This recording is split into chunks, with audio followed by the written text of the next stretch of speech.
Hello and welcome to Lifespan Development Psychology. My name is Matthew Poole and I'm an instructor of psychology at Northeast State Community College. In this chapter, we are going to be setting the foundation for what this class will entail, as well as let you know what the foundation of developmental psychology really is. Now, firstly, we're going to introduce human development to you by introducing the three domains, which includes how you develop physically, psychosocially, as well as cognitively from birth to death. So when I'm referring to these physical domain, this can include things like your height, your weight, your fine and gross motor skills, your brain development, puberty, sexual health, fertility and menopause, changes in your senses, as well as primary and secondary aging. Now, when I refer to the cognitive domain, this can include topics such as language development.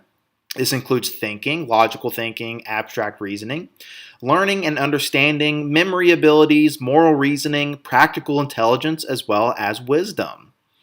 Now, the third domain is known as psychosocial. So these topics can include things like psychological and social development, temperament and attachment, emotions, personality, self-esteem, relationships, identity development, dating, romance, cohabitation, marriage, and having children, as well as finding work or career, and caregiving, retirement, coping with losses, and death and dying. Okay.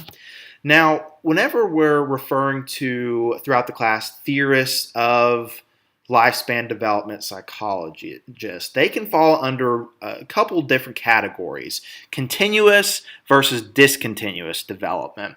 A lot of theorists throughout history in developmental psychology, at least more prominent ones that we'll refer to in this class, think of your development as more so happening on a discontinuous level. So whenever I say something is a continuous development process, this means it's more so like a cumulative process, like an escalator of improvement over time, gradually improving on existing skills. And although I do think that there are a number of skills or forms of development that are continuous, like improving on a skill over time, again, most of the theories that we'll go through and the theorists, they think of how you develop as more so discontinuous, aka happening in unique stages. So once you get through stage 1, then you can move to stage 2, so on and so forth. Okay.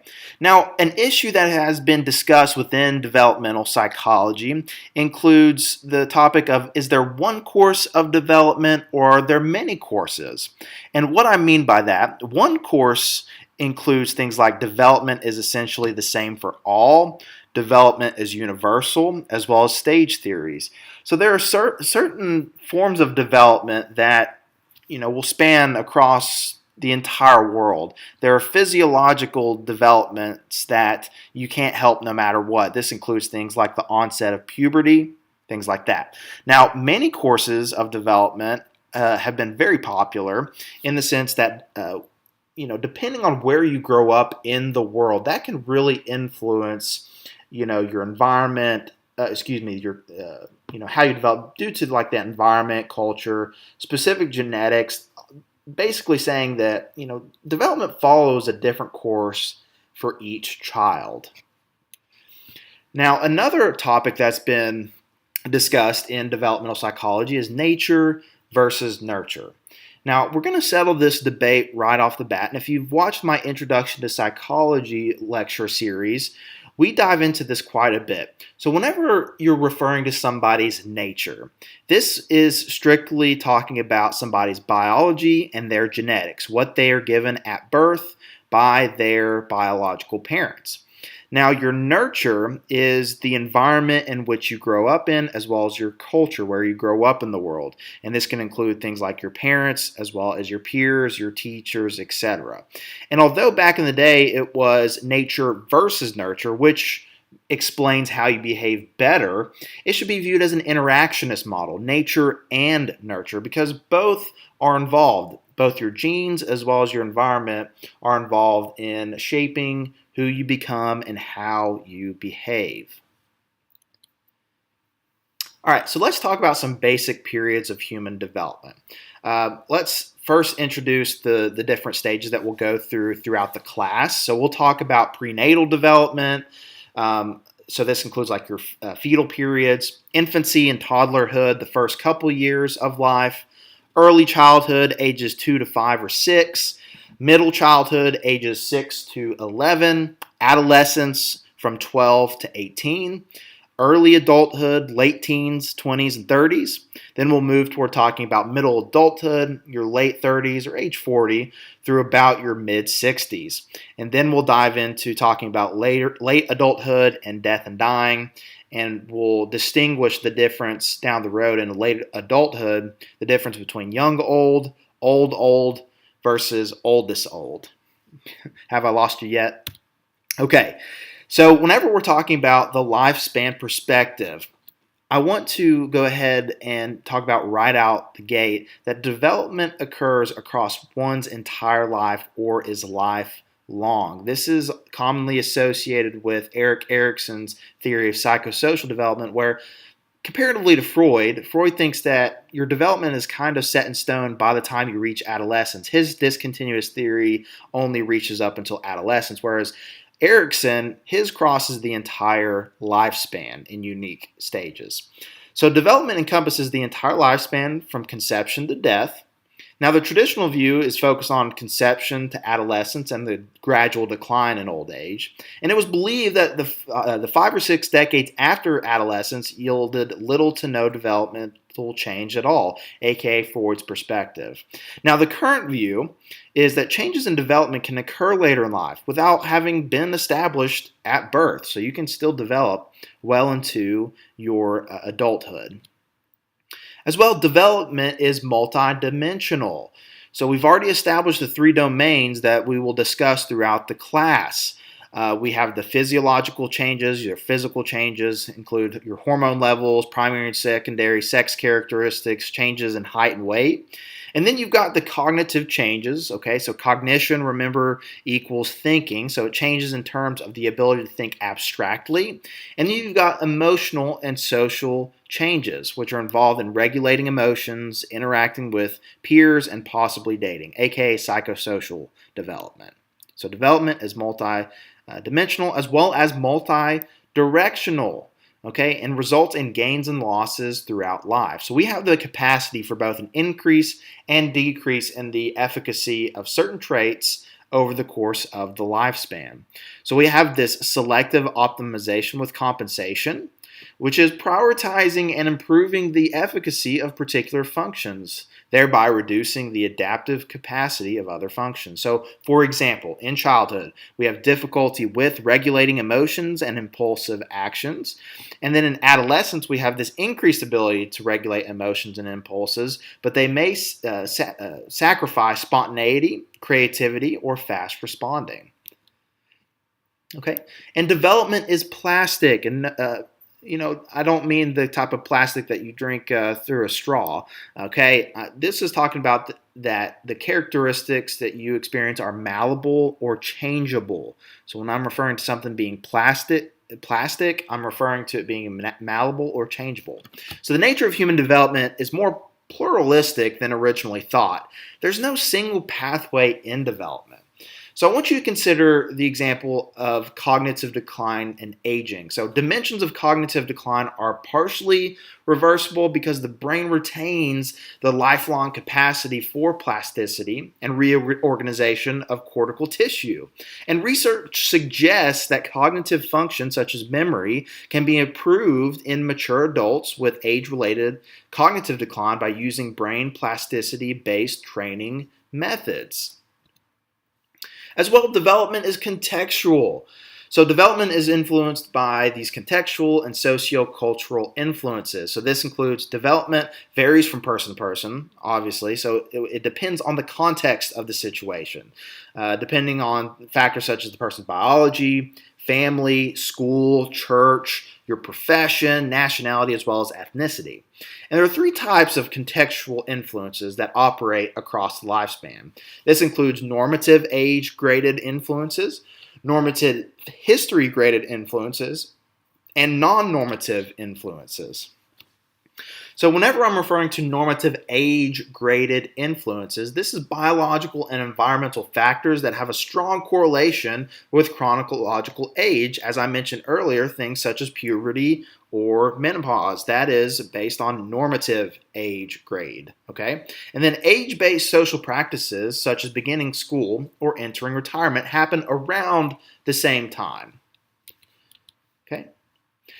Now, when we're referring to normative history graded influences, this is associated with a specific time period that defines the broader environmental and cultural context in which an individual develops. So, development and identity are influenced by historical events that people experience. For example, this includes the Great Depression, World War II, the Vietnam War, the Cold War, and the War on Terror, as well as advances in technology, because we know those history-based events have an influence on how we develop. Now, non-normative influences are things that are unpredictable and not tied to a certain time in a person's development or to a historical period. Okay, so the unique experiences of an individual, whether biological or environmental, shape the developmental process. So some examples of non-normative influences include earning a master's degree. Not everybody goes directly after their bachelor's degree to get a master's degree. Some don't get a master's degree at all. Getting a certain job offer, that can vary from person to person. We're not all on the same timeline when it comes to career growth.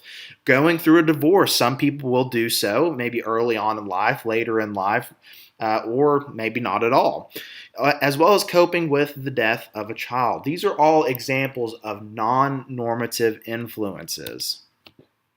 Okay, so let's look at some other contextual influences regarding socioeconomic status. So I'm going to refer to this a good bit throughout the class, but when you're referring to somebody's socioeconomic status, aka their social class, this is a way to identify families and households based on a few areas. This includes education, income, as well as occupation. So members of a social class tend to share similar lifestyles, patterns of consumption, parenting styles, stressors, religious preferences, and other aspects of daily life, although there are individual variations.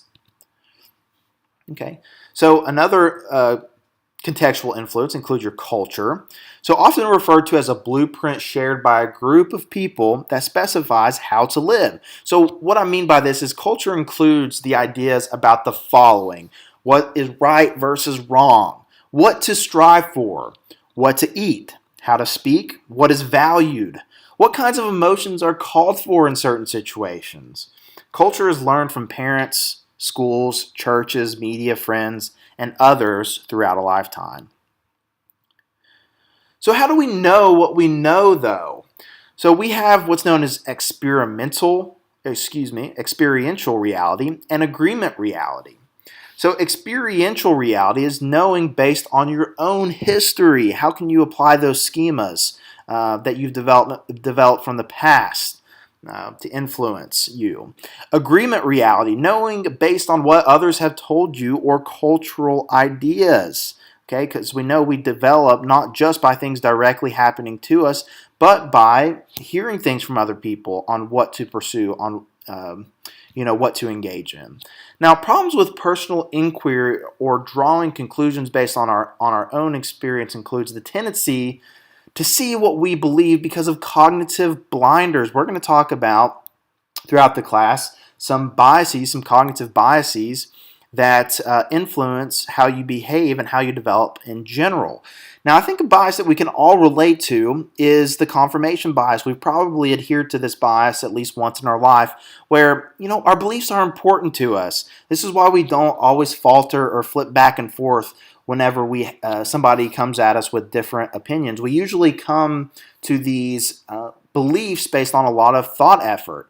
And so we don't just easily vary from belief to belief because of this. And so as a result, because of our beliefs and them being important to us, we may engage in this confirmation bias, which is our tendency to look for evidence that we are right, and in doing so, we ignore contradictory evidence. Okay, whenever we are referring to psychology as a whole, psychology is a science. We apply the scientific method to our understanding of human behavior and the mind.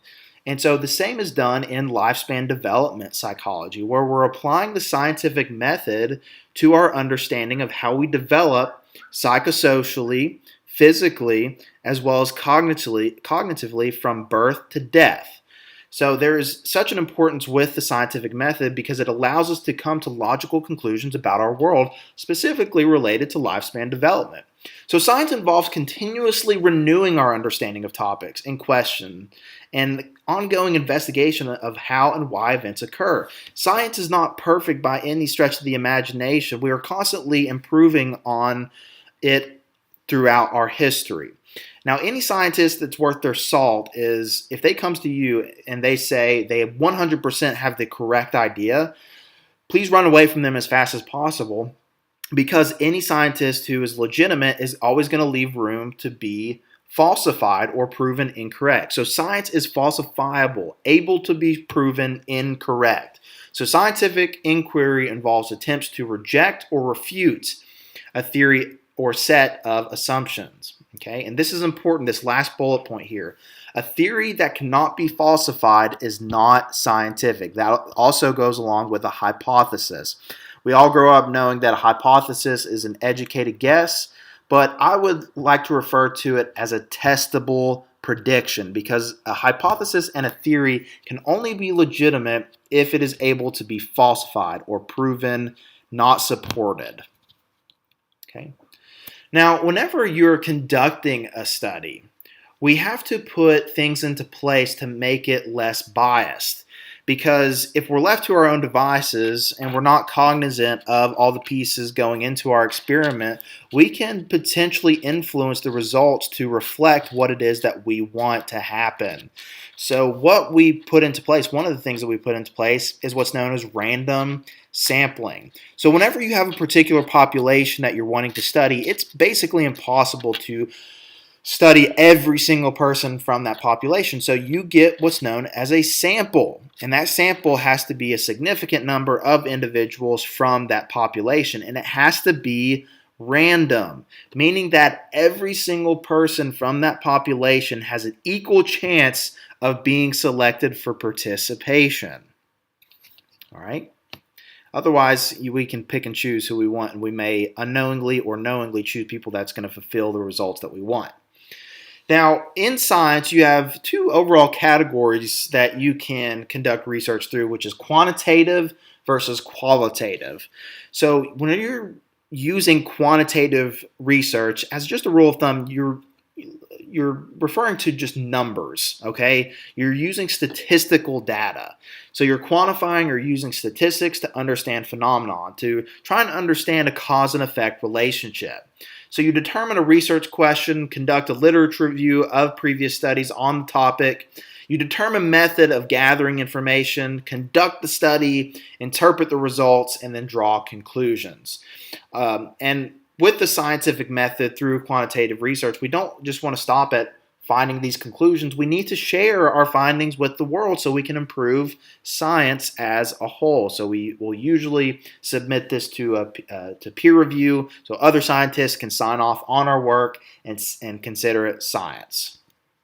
Then you've got qualitative research, which, as a rule of thumb, it refers to people's lived experiences. It's less about the numbers, and the theoretical ideas are grounded in experiences. It begins with a broad area of interest. You gain interest into a group to be researched. You gather field notes about the setting, the people, the structure, the activities, or other areas of interest. You ask open-ended questions when interviewing participants. You modify research questions as the study continues, and you note patterns or consistencies. You explore new areas deemed important by the people being observed, and then again, the same with quantitative research, you report those findings. Now, when it comes to research methods and objectives, we have a few different forms of studies that we can conduct. We have these descriptive studies which are objective to describe phenomena. So you've got these main types such as observational research, case studies, where you're looking at one person or maybe a very small group of individuals. You can do surveys, which you can do electronically or in person, and content analysis. Now, with correlational research, you're trying to show that there's a relationship between variables. Now, just because, though, something is correlating does not equate to causation, but you can see whether or not there was a relationship there in the sense of when one variable goes up, does the other one go up as well? Or when one variable goes up and the other variable goes down, that is also a relationship, such noted as a negative correlation. Okay, you've got experimental research, which is randomly assigning people to different conditions. Use hypothesis testing to make inferences about how these conditions affect behavior. And then you've got explanatory studies, which are designed to answer the question why, as well as evaluation research designed to assess the effectiveness of policies or programs.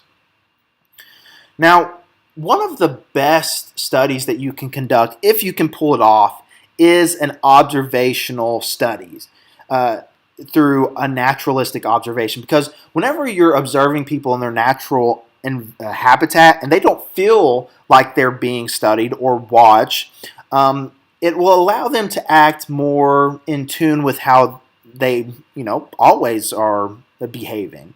Now, the strength with this is that the researcher can see how people behave rather than rely on self-report. So one of the difficulties, though, is actually making it a true naturalistic observation where they don't feel like they're being observed. Yes, you can observe people in their natural habitat, but if they feel like they're being watched, the Hawthorne effect may come into place, where people tend to change their behavior, usually in tune with what they think the researcher is wanting to study or wanting to get the results of, or maybe they want to go against what the researcher is studying when they know that they are being observed. Okay, as I mentioned, case studies, these are really good at giving us a lot of information about a particular individual or small group of individuals. The difficulty, though, with case studies is that we can't generalize this information across a population. We can't say what happened to this person would definitely happen to the larger population as a whole. Now, surveys are really good because they're very convenient, I will say, in the sense that you can send this out to a vast majority of people and get a lot of participation. The difficulty, though, with surveys is they don't really allow for in-depth understanding of human behavior.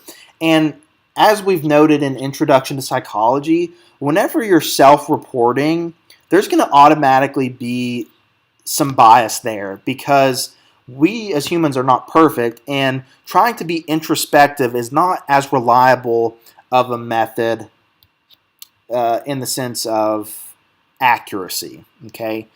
And it's important to note that just because something is valid does not inherently mean that it is reliable. And what I mean by that is just because something is reliable, just because you get 2 + 2 = 5, does not mean that it is valid, aka accurate. Okay.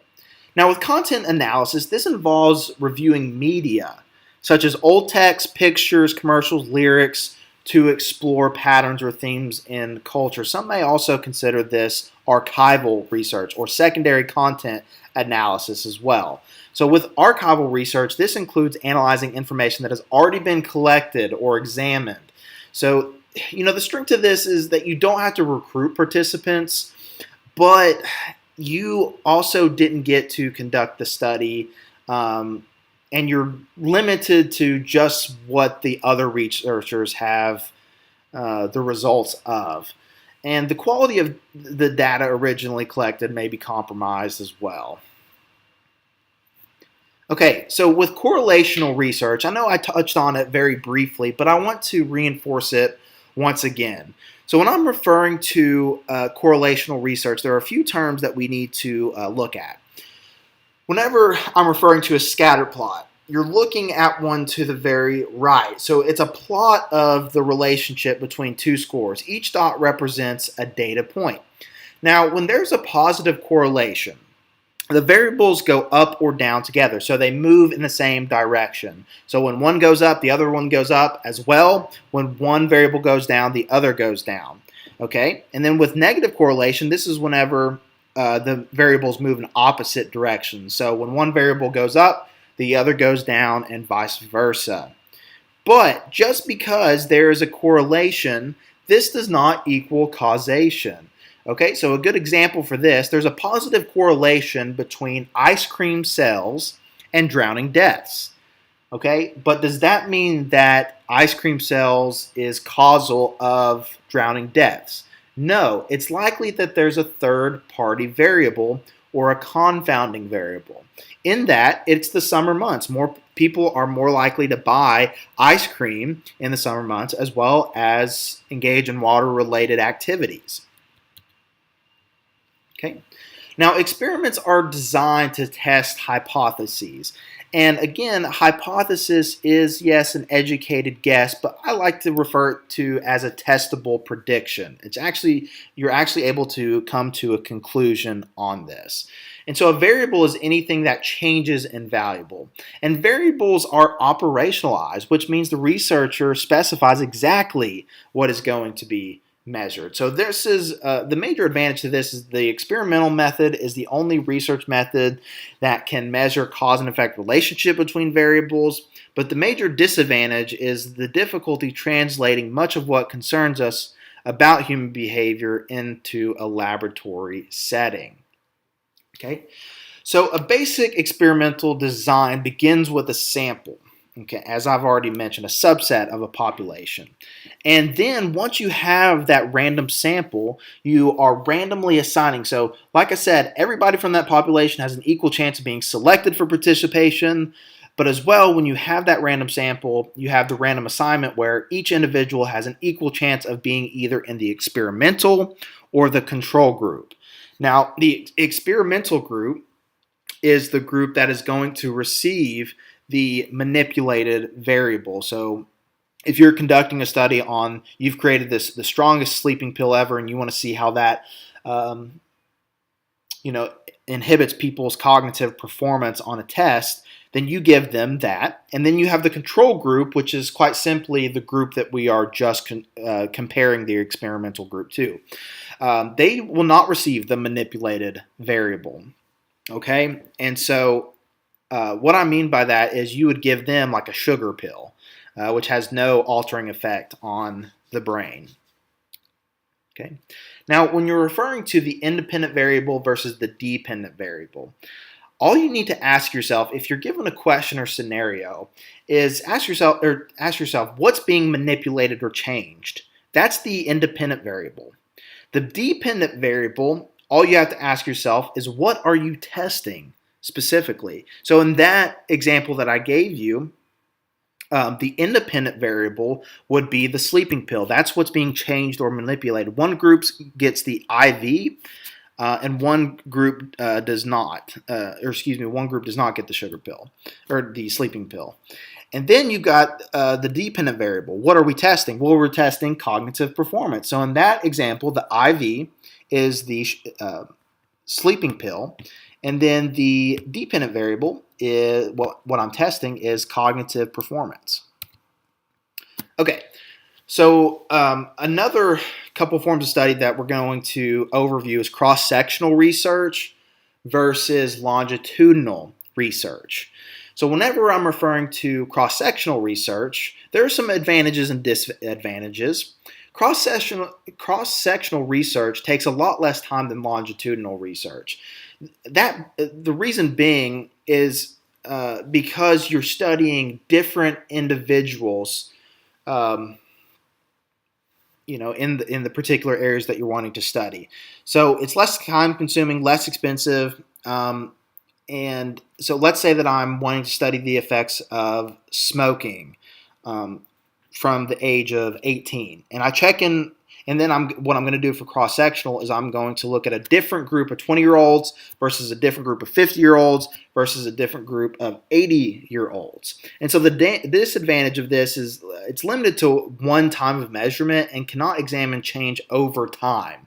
Like with longitudinal research, if I were to conduct the same study, I have a group of 18-year-olds, and I check in with them at 20 years old, 50 years old, and 80 years old. That's a 60-year study. I wouldn't even be alive at that point to find the results. So that's the difficulty with longitudinal research, in that it just takes a long time to conduct. So you have this problem known as attrition. And attrition is the dropout rate over a period of time. Participants fail to complete all portions of the study. And then you have selective attrition. Certain groups of participants may tend to drop out. Okay? So the advantage of it, you can measure changes with age over time about these specific people. But the disadvantage is it's expensive, like I said, takes too long, and you've got that attrition. So that is where we're going to conclude with the first chapter of Lifespan Development Psychology. I will see you in the next one. Have a great day. Hello and welcome to Lifespan Development Psychology. My name is Matthew Poole and I'm an instructor of psychology at Northeast State Community College.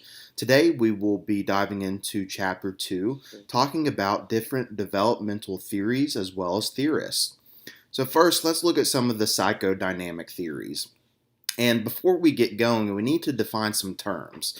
Whenever we're referring to a theory, people will throw around theory with not a lot of legitimacy sometimes, and I'm not sure why, because a theory is among the highest honors that you can get in science next to a law.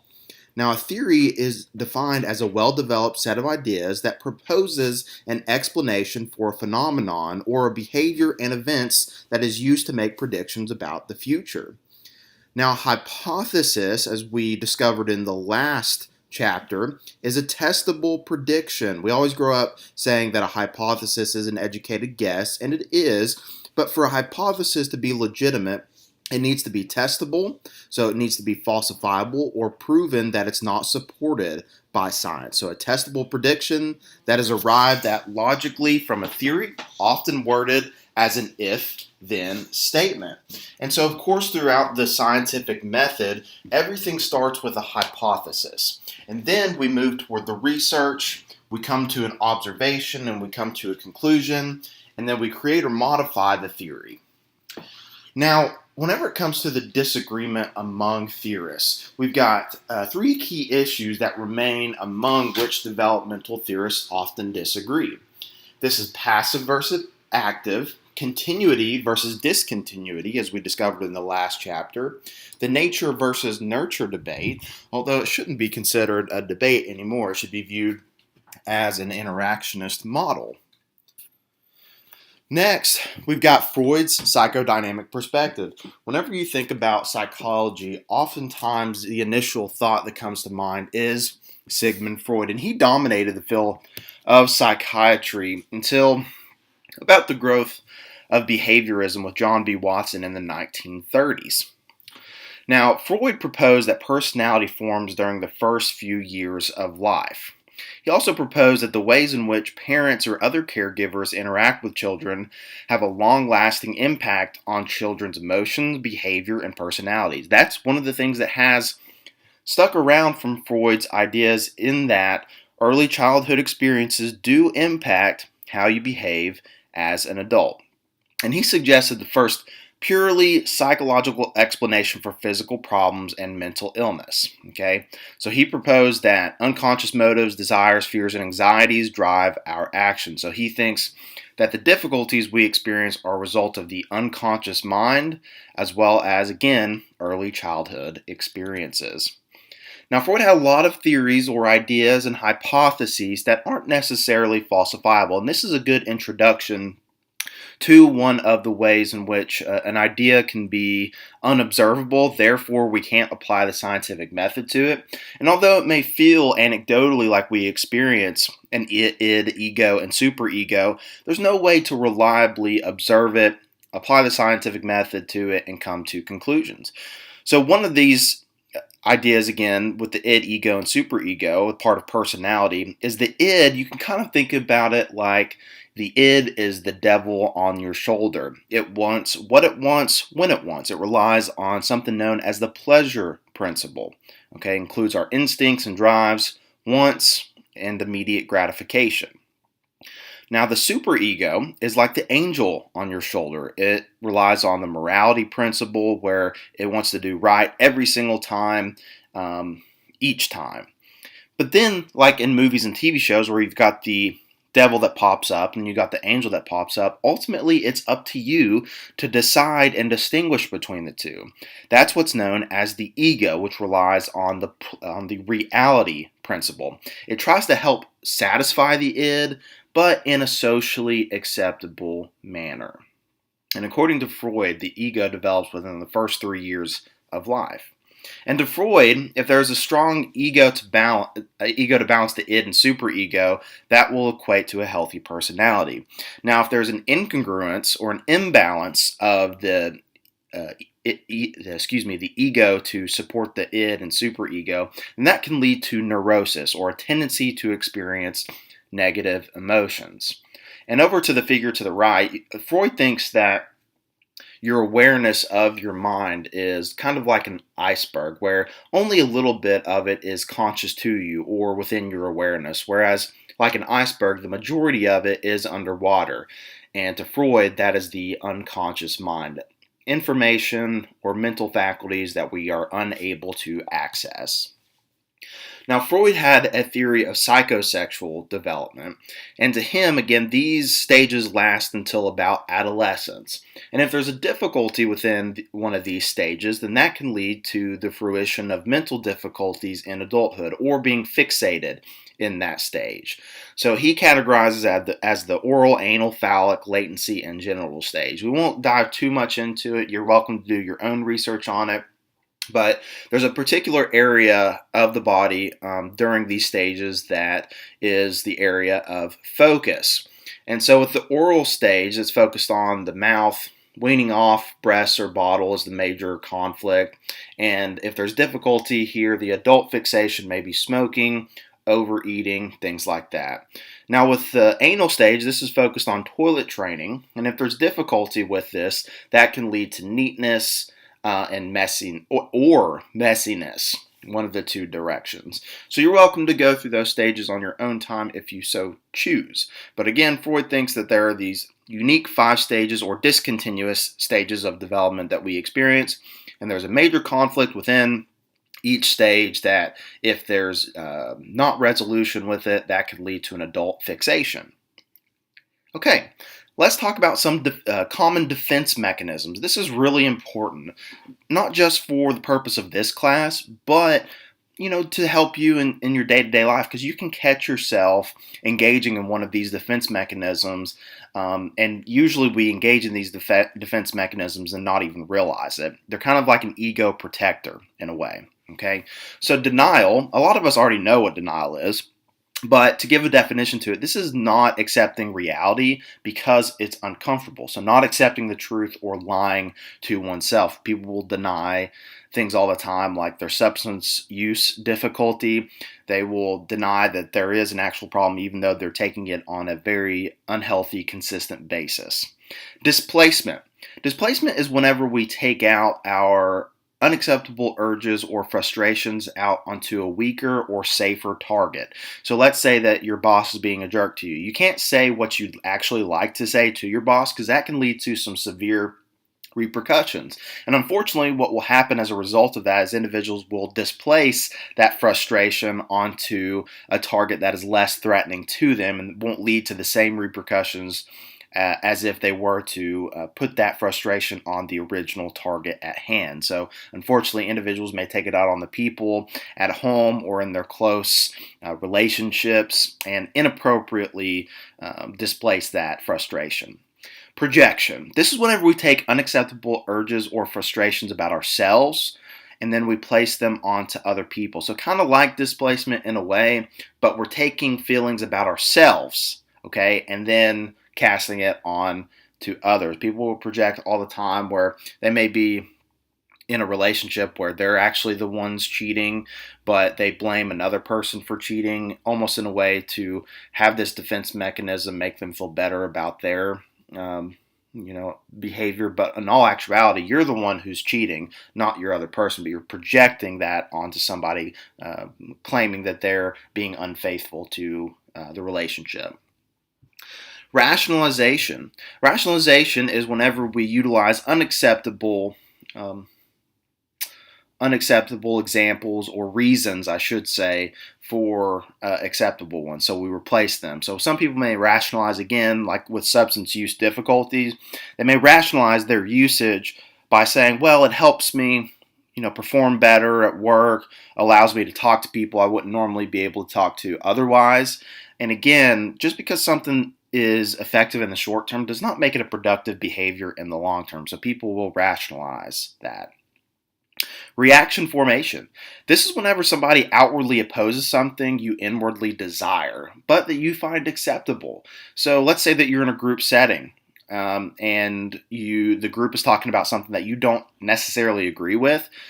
What you may tend to do is temporarily adopt those beliefs in order to fit in. So you may oppose what it is that they're discussing, but you go along with it for whatever social purpose that is. But outwardly opposing something may be like saying that you don't agree with what it is that you're inwardly wanting, and so you go the complete opposite direction of belief system because you don't feel comfortable with what it is that you inwardly desire. Now, regression.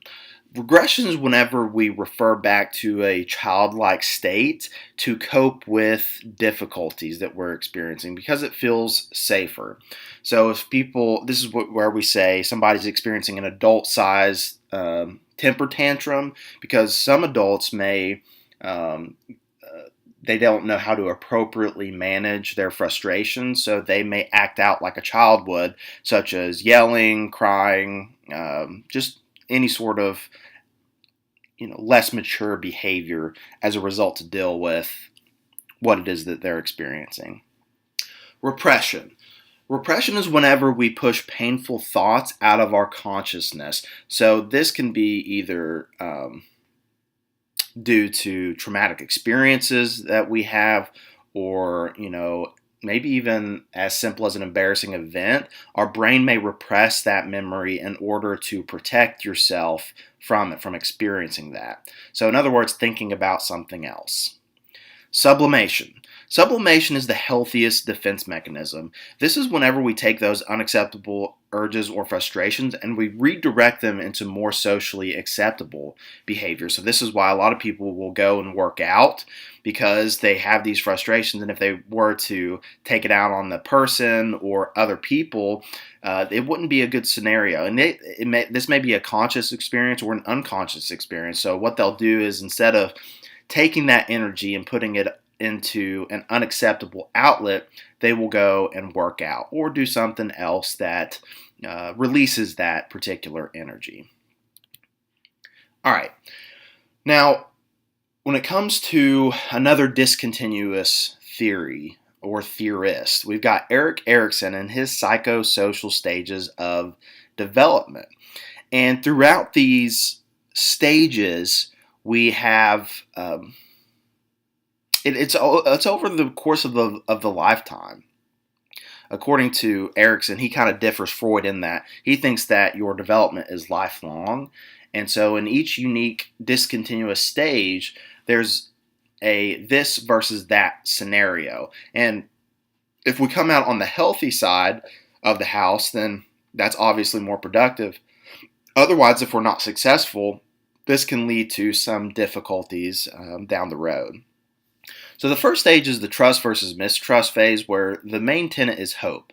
From birth to about 12 months of age, infants must learn that adults can be trusted. So apparently to Erikson, you learn whether or not the world is a trusting place from birth to 12 months. If you cry out and a caretaker comes to console you, then apparently to Erickson, you will develop a sense of trust within the world.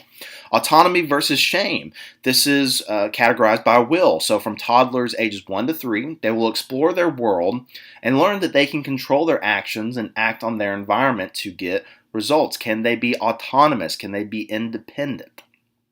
Initiative versus guilt. The main tenet is purpose here. Preschoolers ages 3 to 6 are capable of initiating activities and asserting control over their world through social interactions and play. So can I take initiative in my world and be successful in that? Or will I develop a sense of guilt?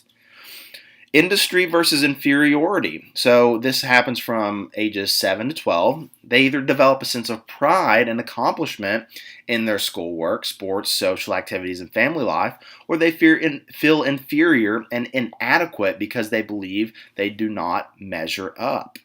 So competence is the main category here. Am I competent? Next is the identity versus role confusion. Of course, during adolescence, approximately from 12 to 18, the main task is to develop a sense of self. They will explore various roles and ideas, set goals, and attempt to discover their adult selves. Where does their puzzle piece fit into their world? And if you are unsuccessful in this particular stage, you may develop a sense of role confusion in your adult life. You may be confused on what it is, who you actually are. So you may see high schoolers come in and try out different roles or identities, even on a weekly basis, to see what really sticks with them. Next is intimacy versus isolation. So the main tenet here is love. So it happens in early adulthood, about your 20s through your early 40s. And during the stage, individuals are concerned with developing and maintaining successful relationships with others. So do you decide to settle down with an individual, or do you tend to isolate from other people? Generativity versus stagnation. So people in middle adulthood, 40s to the mid-60s, they're more so concerned with finding their life's work and contributing to the development of others. So during these last two stages, intimacy versus isolation and generativity, do you settle down with an individual? Do you create a family? Do you adjust within your workplace? Are you generative? Are you advancing in your career? Or are you more so stagnant? Integrity versus despair. This will happen in late adulthood, about the mid-60s to the end of life. And individuals are concerned with reflecting on their lives and feeling either a sense of pride or integrity and satisfaction, or a sense of regret and failure. Do individuals look back on their life with a sense of despair and with significant regret over the decisions that they made? Okay, now let's move to behaviorism and cognitive psychology.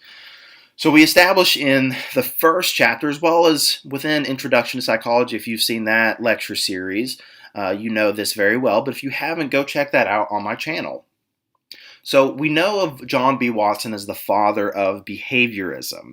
And behaviorism is known for applying classical conditioning as well as operant conditioning principles to human behavior.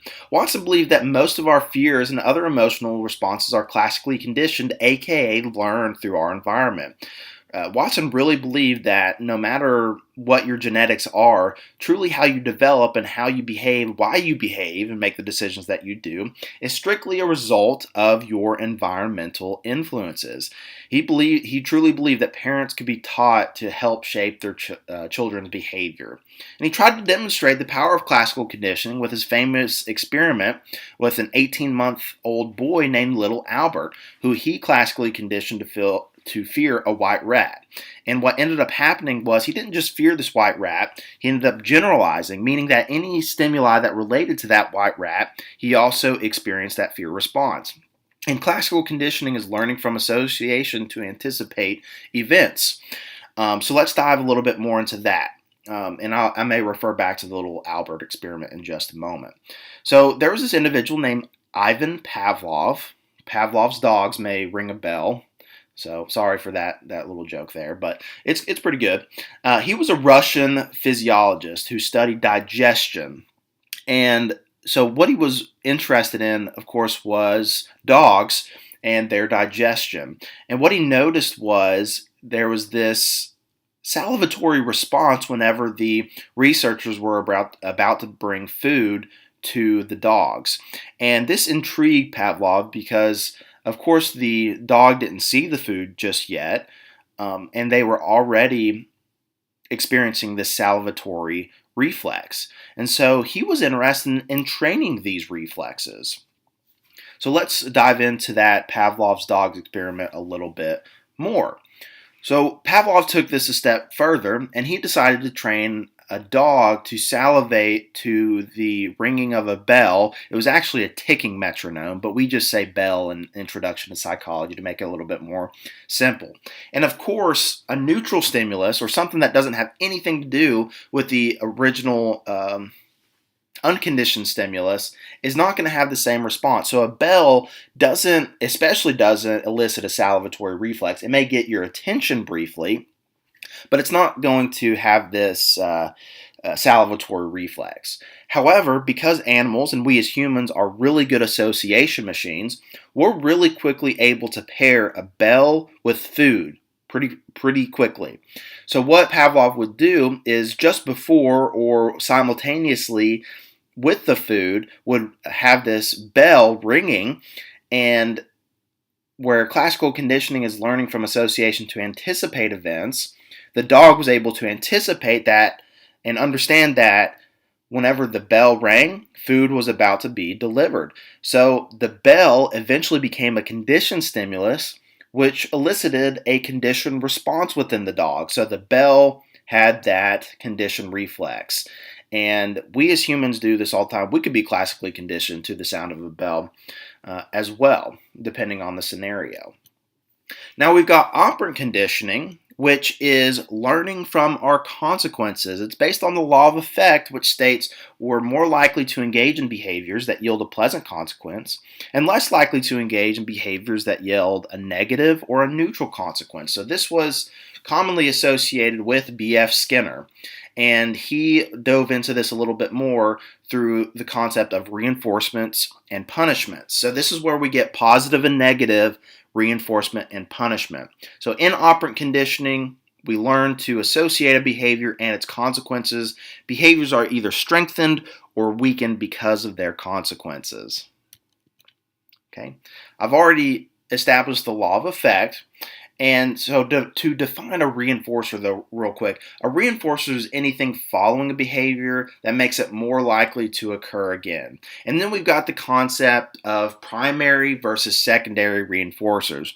Primary reinforcers are anything that are innately reinforcing to you, that you get to enjoy immediately. That's like food, candy, drinks, praise.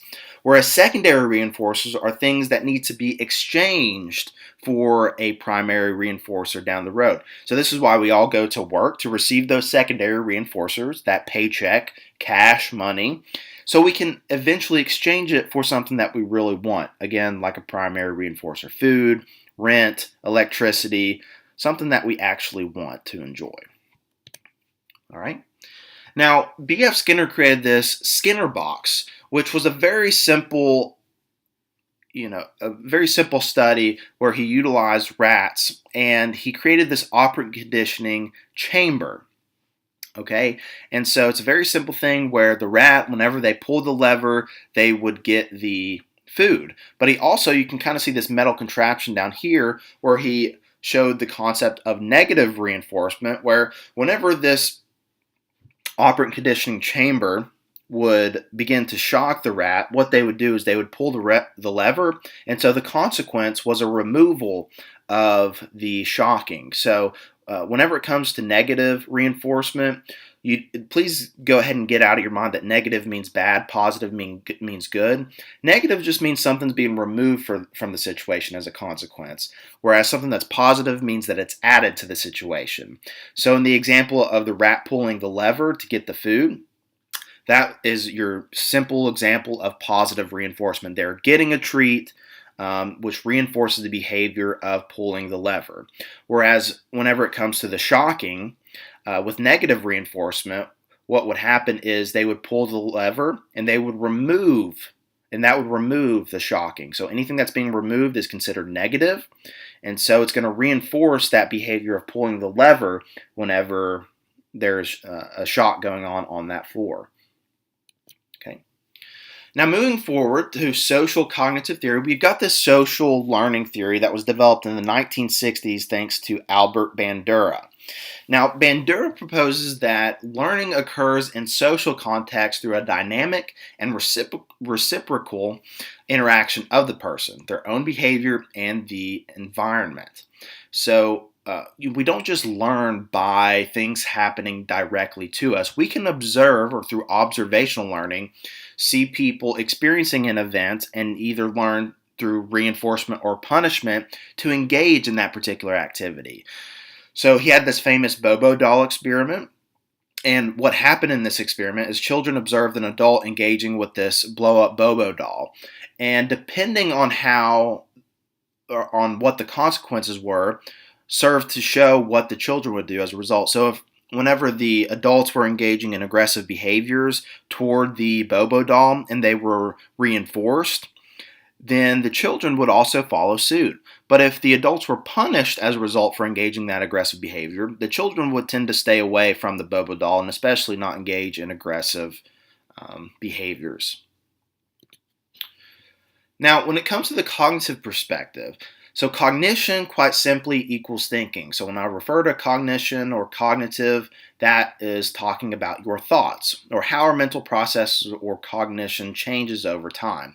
So Jean Piaget created the theory of cognitive development, which is another discontinuous theory. And there's 4 stages of this theory of cognitive development, where in each stage there is a difficulty that we have to navigate and become successful through. So the first stage is the sensory motor stage, which happens from about birth to 2 years old. So the difficulties here are object permanence as well as stranger anxiety, a fear of unfamiliar people. And with the concept of object permanence, this is why peekaboo is so engaging to infants, is because they haven't developed the sense of object permanence, which object permanence is quite simply the understanding that even if something is out of sight, it still exists. So whenever you play peekaboo and you cover your face up, the infants, they think that you have gone into oblivion. You no longer exist. And then whenever you remove your hands, you magically reappear into existence. And so that's really engaging for infants. Now, during the pre-operational stage, which happens from about 2 to 7 years old, the main difficulty here is egocentrism and theory of mind. So with egocentrism, children have difficulty taking the perspective of others. That's why we really emphasize sharing during this time, because maybe little Johnny also wants to play with the toy that you are playing with. As well as the theory of mind, understanding that people have thoughts, feelings, and beliefs that are different from our own. And this usually will develop between 3 to 5 years old. The third stage is the concrete operational stage, which happens from about 7 to 11 years old. And so the main difficulty here is conservation, the concept of conservation. This is the understanding that just because something changes in its size, shape, or container, it remains the same amount. So let's say, for example, I've got 2 cups of water. They are filled up to the same level. All right, and then I were to bring in this very skinny cylindrical cup. And I were to take one of those equal cups and pour it into the tall cylindrical one. Of course, the tall cylindrical one is going to look like it's going to be higher than the other cup of water. And so a child who hasn't understood the concept of conservation yet is going to say that there's more water or more liquid in the cylindrical cup simply because it's taller. But we have achieved this concept of conservation, whenever we understand that whenever we take those equal cups and just because we pour it into a different container, it's still the same amount. And then lastly is the formal operational stage, which happens from about age 11 and then into adulthood, where we're really dealing with abstract ideas and logical reasoning. So children can use abstract thinking to problem solve, look at alternative solutions, and test these solutions. A renewed sense of egocentrism occurs in adolescence as well. So those are the 4 stages of Piaget's theory of cognitive development in a nutshell. So now let's move toward looking at humanistic, contextual, and evolutionary perspectives. Now, with Carl Rogers and humanism, so the main tenet behind humanism is that they believe in the potential for good in humans. And Carl Rogers created this idea of the ideal self versus your real self. So, your ideal self is, of course, who you want to be down the road, and your real self is who you are today. And if there is congruity, so how closely one's real self matches up with that ideal self, our self-concept is accurate when we experience that congruence. So whenever we have a high congruence, in the sense of the ideal self equaling the real self, this leads to a greater sense of self-worth and a healthy, productive life. Whereas when there's this incongruence or there's severe detachment from your ideal self versus your real self, that can lead to maladjustment. All right. And another really important, just as an FYI and a tidbit of information, one of Carl Rogers' big contributions to the field of psychology is the concept of unconditional positive regard, or unconditional love, for lack of better terms. And this is whenever you meet somebody for where they're at, no matter what they've done or where they've been. And this creates a high sense of trust within, like in a client counselor scenario, because and that's easier said than done, truly, because no matter meeting somebody for no matter what they've done or where they've been, we all have our biases and preconceived notions about particular actions and activities individuals engage in. And so it's hard for us sometimes to leave that at the door and meet somebody for where they're at no matter what they've done. Okay? All right. So another humanistic perspective is Abraham Maslow, and he is most famously known, one of his ideas most famously known, is the hierarchy of needs. So he created this hierarchy of needs which states, how can we worry about our self-esteem, our confidence, and our achievement whenever we don't know where our next meal is coming from, aka the physiological. So he proposed this hierarchy of needs which motivates us. So what motivates us? Well, once we've established our physiological needs, such as food, water, sleep, things like that, then we can move to the next stage of motivation, or what motivates us, which is safety, a sense of employment, a sense of morality, of health, of property. Then we can move to love and belonging. This includes family, friendship, establishing that intimacy. Then what will motivate us is esteem, our confidence, achievement, respect of others. And then we can move toward what ultimately motivates us, or becoming completely self-actualized, which is, just complete inner fulfillment in a way. And what motivates us during this time is actually giving back to our community, to our family, to those around us. All right. Then we've got Bronfenbrenner's ecological systems theory. Now, within this theory, the qualities of a child and their environment interact to influence how they will grow and develop. So, ecological, if that's a word you've not heard of before, is your natural environment. Okay, and so it really stresses the importance of studying a child in the context of multiple environments. So he renamed the theory to the bioecological model to recognize the importance of the biological processes in development, because we know it's not just nature versus nurture, it's nature and nurture. It's both your environment as well as your genetics. So your chronosystem is the relevant historical context and time frame in which all development occurs. So you can kind of see in the figure there to the right, you've got the individual, and then you've got your microsystem, which includes like your family, your school, your peers, and your church. Your exosystem includes things like the mass media, the local politics, your neighbors. So moving out a little bit more.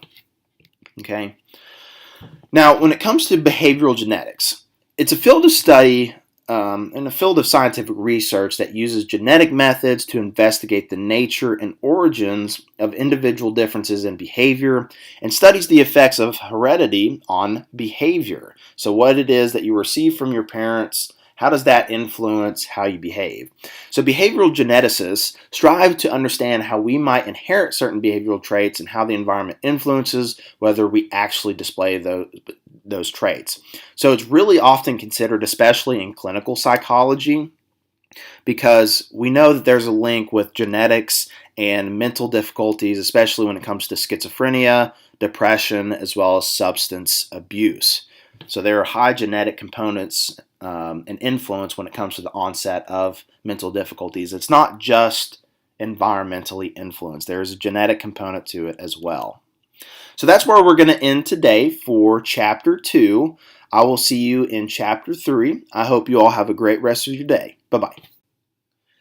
Hello and welcome to Lifespan Development Psychology. My name is Matthew Poole, and today we're going to be going over Chapter 3, Prenatal Development. Let's start with talking about some of the biological foundations of human development. So when we're talking about behavioral genetics, the nature versus nurture debate questions the role of heredity versus environment in our personality. So whenever I refer to anything that is your nature, that's referring to your genetics, and anything that is your nurture is referring to your environmental influences. But it's not considered a nature versus nurture argument today. It should be viewed as an interactionist model, as I've mentioned previously. Both your nature, both your genetics, as well as your nurture, your environment, are involved in influencing how you behave and influencing how you develop. So while genetic predispositions are important, other factors are in part the effect of epigenetic above the genome changes. So epigenetics describes psychological development as a result of an ongoing bidirectional interchange between heredity and the environment. And behavioral genetics is the science of how genes and environments work together to influence our behavior and can be studied in adoption and twin studies. Those are super interesting to look into. I recommend this documentary called Three Identical Strangers, although the scientific research behind it may be a little bit spotty. I do encourage you, if you just enjoy twin studies or adoption studies, seeing this documentary because it's really eye-opening and just interesting in general, I particularly think. So let's continue with behavioral genetics. So whenever you're talking about twins, since we're on the topic of twins, monozygotic twins occur when a single zygote or fertilized egg splits apart in the first 2 weeks of development and creates two separate but identical offspring. Now, dizygotic or fraternal twins share the same genetic material as would any other child with the same mother and father. And in the uterus, 60 to 70% of monozygotic twins share the same placenta, a temporary organ connecting the fetus to the uterine wall, but separate amniotic sacs, a thin but tough transparent pair of membranes that holds a developing embryo or fetus until shortly before birth. Now we've got conjoined twins, and how that happens is monozygotic twins whose bodies are joined during pregnancy. We also have the concept of vanishing twins, and as many as 1 in 8 pregnancies start out as multiples, but only a single fetus is brought to full term. And with twin studies, a genetic behavior research method is a behavior genetic research method that involves a comparison of the similarity of monozygotic and fraternal twins. Super interesting. Now with prenatal development, let's look at the periods of prenatal development. So you've got the first couple weeks, the germinal period. This is where the fertilized egg forms a zygote as a one-cell structure. The genetic makeup and sex of the baby are set. During the first week, the zygote divides and multiplies through a process of mitosis. So if you've had biology before, then you know this pretty well. And, mitosis happens for about 7 to 10 days and has about 150 cells that implants into the uterine lining. Now, the embryonic period, which happens from weeks 3 to 8, upon implantation, the multicellular is called an embryo. The placenta, which is a structure connected to the uterus to provide nourishment and oxygen from the mother to the embryo via the umbilical cord, is formed. Now, cells continue to differentiate. The heart starts beating, organs begin to form and function. Growth occurs from head to tail and from the midline outward. About 20% of organisms fail during the embryonic periods. About 1 in 5 fail during this period. Now, the fetal period, which happens from 9 weeks to 40, the fetus is at about 9 weeks, about the size of a kidney bean, and begins to look human. By 12 weeks, the fetus has all body parts. By 16 weeks, the fetus is about 4.5 inches long with fully developed fingers and toes and visible fingerprints. Organ systems continue to develop, and rudimentary neurons in the brain are developed by 24 weeks. The age of viability is reached at about 22 to 26 weeks. By week 37, all of the fetus's organ systems are developed enough that it could survive outside the mother's uterus without risks associated with premature birth. Now, it's important whenever we talk about this fetal development, the environmental risks. Now, we have all been pretty well informed, hopefully, if we're at the college level, of the concept that, hey, there are a lot of environmental factors that can influence the development of the embryo or fetus. These are what's known as teratogens. So any environmental agent that can cause harm to the fetus. This can include things such as maternal diseases, obviously drugs and alcohol, and even stress, as well as environmental and occupational exposures. So whenever a fetus is exposed to high consumption of alcohol, this can lead to the fruition of fetal alcohol syndrome, which can lead to a lot of behavioral, neurocognitive, as well as physical difficulties. So whenever it comes to the physical difficulties of fetal alcohol syndrome or fetal alcohol spectrum disorders, this can lead to like a smooth philtrum, which is like we've all got this divot on our upper lip, but that becomes smooth with fetal alcohol syndrome, as well as a thin upper lip, a flatter midface, and things like that. Now, when it comes to the cognitive difficulties, this can lead to the fruition of ADHD. So there are symptoms of ADHD and of course with the frontal lobe difficulties through attention deficit as well as hyperactivity symptoms. So individuals with fetal alcohol syndrome have a higher likelihood of developing ADHD. Now, nicotine levels travel through the placenta to the fetus and has been associated with low birth rate, placenta previa, birth defects, preterm delivery, fetal growth restriction, and sudden infant death syndrome, or SIDS, which is, of course, death within the first 12 months or so from birth. And so this can lead to, this is due to a number of things naturally.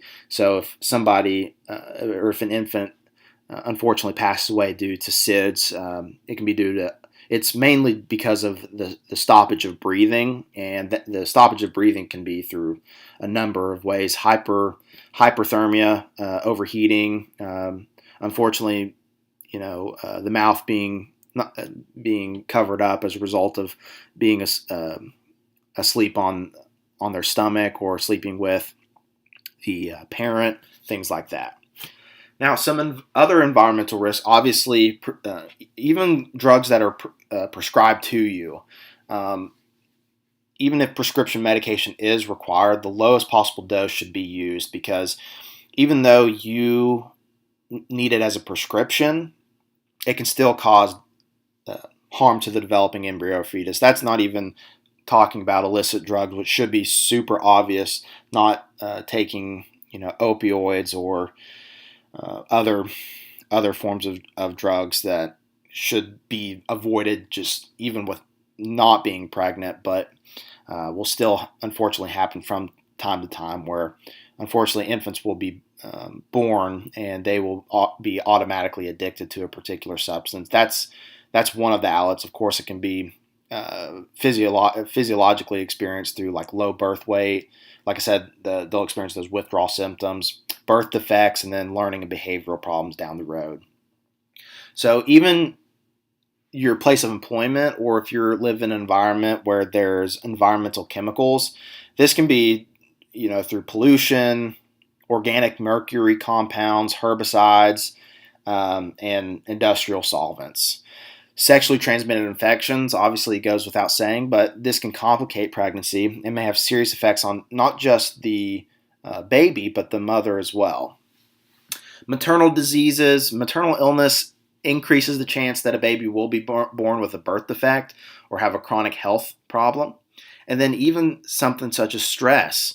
being stressed out because of the link of in blood supply between mother and fetus. Stress can leave a lasting effect on the developing fetus. So if you are currently pregnant or know somebody who's pregnant watching this, whoever their partner is, make sure that they're limiting the amount of stress on the mother. So make sure to always go and support them with the cravings and with whatever they want. Okay, that was just kind of a side joke, but seriously, whenever it comes to stress, this can really impact that developing fetus.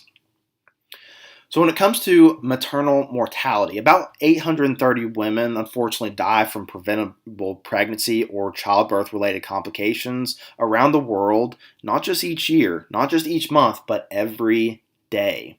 And almost all maternal deaths, 99%, occur in developing countries. The lifetime risk of maternal death in high-income countries is 1 in 3,300 compared to 1 in 41 in low-income countries. That is an astounding statistic, a very heart-wrenching statistic, but just to me is mind-blowing. So a pregnancy-related death, to define it, is the death of a woman while pregnant or within 1 year of the end of a pregnancy, regardless of the outcome, duration, or site of the pregnancy, from any cause related to or aggravated by the pregnancy or its management. So some top causes of pregnancy-related deaths include cardiovascular disease, non-cardiovascular disease, and infection or sepsis. Now, with spontaneous abortion, miscarriage is experienced in approximately 20 to 40% of undiagnosed pregnancies and in 10% of diagnosed pregnancies, and typically occurs before the 12th week. Okay, so now let's talk about birth and delivery.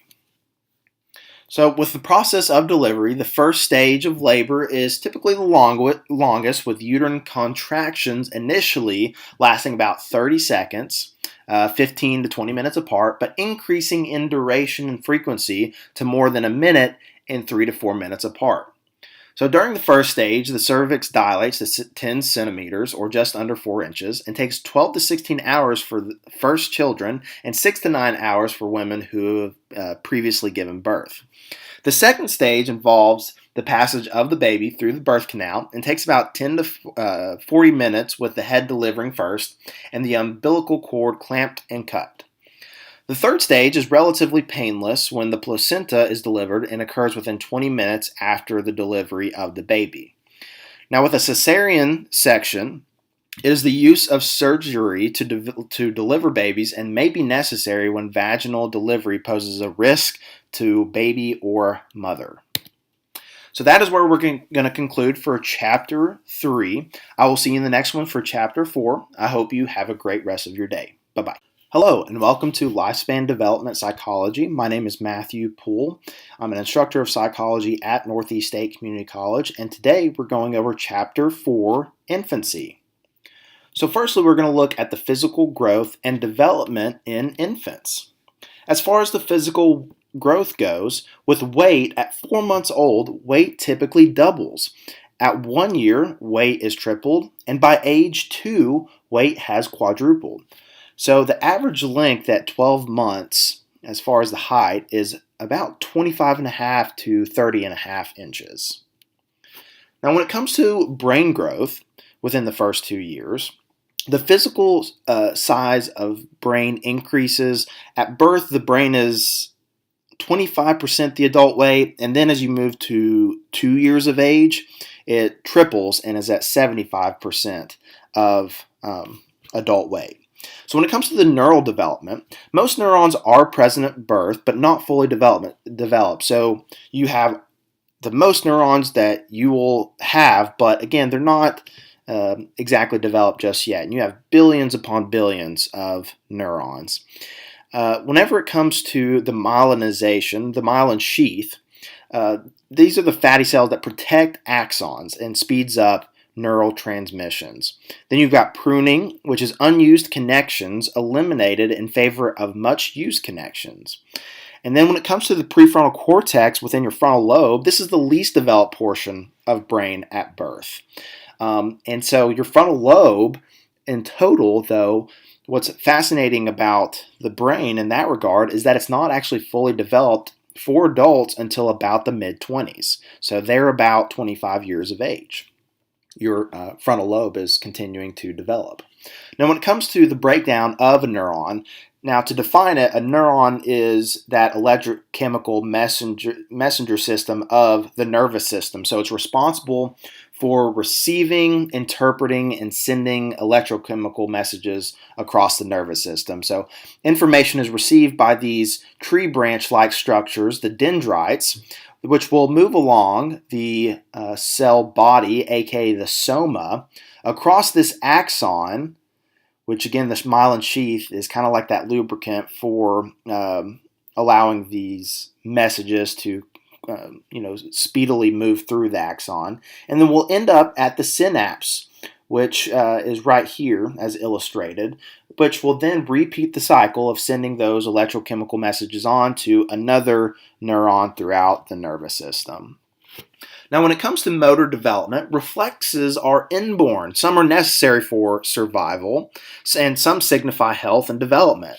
So when it comes to survival, all of us at birth have this rooting reflex where whenever you have, like, let's say you touch a baby's cheek, they have the tendency to move toward that general direction. Of course, the breathing reflex and the sucking reflex, of course, for nourishment.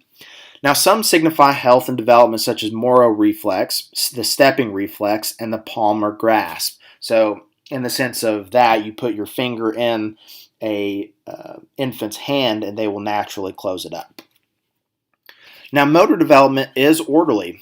Okay, it follows head down and centered out principles. Now, with gross motor skills, we've got the large muscle groups and the fine motor skills, such as small coordinated muscles, aka pinching and grasping. And as you can see in the figure to the right, the baby is working on his pincer grasp. Now, with motor and sensory development, especially when it comes to sensation and perception, sensation is quite simply whenever the sensory receptors detect sensory stimuli. And perception is in the eye of the beholder. And what I mean by that is perception is how we interpret and organize this sensory information. So it's interpreting information sensed. Okay.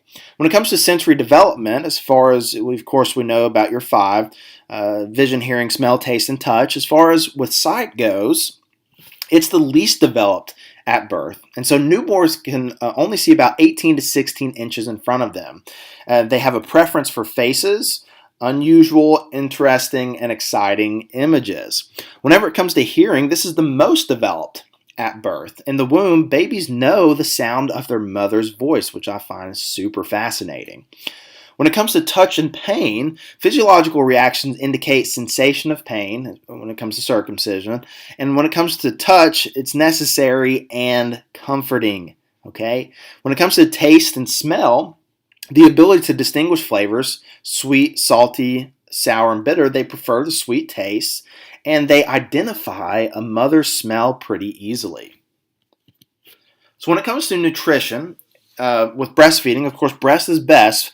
That's a funny term I like to I like to say, and so it's called colostrum, the liquid gold or nutrient dense first days of life. The breast milk has iron, fats, proteins for proper development, but there are alternatives for breastfeeding, as we all know. The formula feeding may be necessary in various conditions, such as the mother not producing enough milk. There's an adoption. Or the mother has a communicable disease, etc. All right. So whenever it comes to introducing small foods, start simple. One at a time is best. Space days apart to identify allergies, potential allergies. Malnutrition, including water access. There's a lot of difficulties, of course, that can come from this. So displaced child's disease, the lack of sufficient nutrition. Marasmus, the starvation from lack of calories or protein. Milk anemia, the lack of iron from drinking cow's milk in place of more nutritive foods,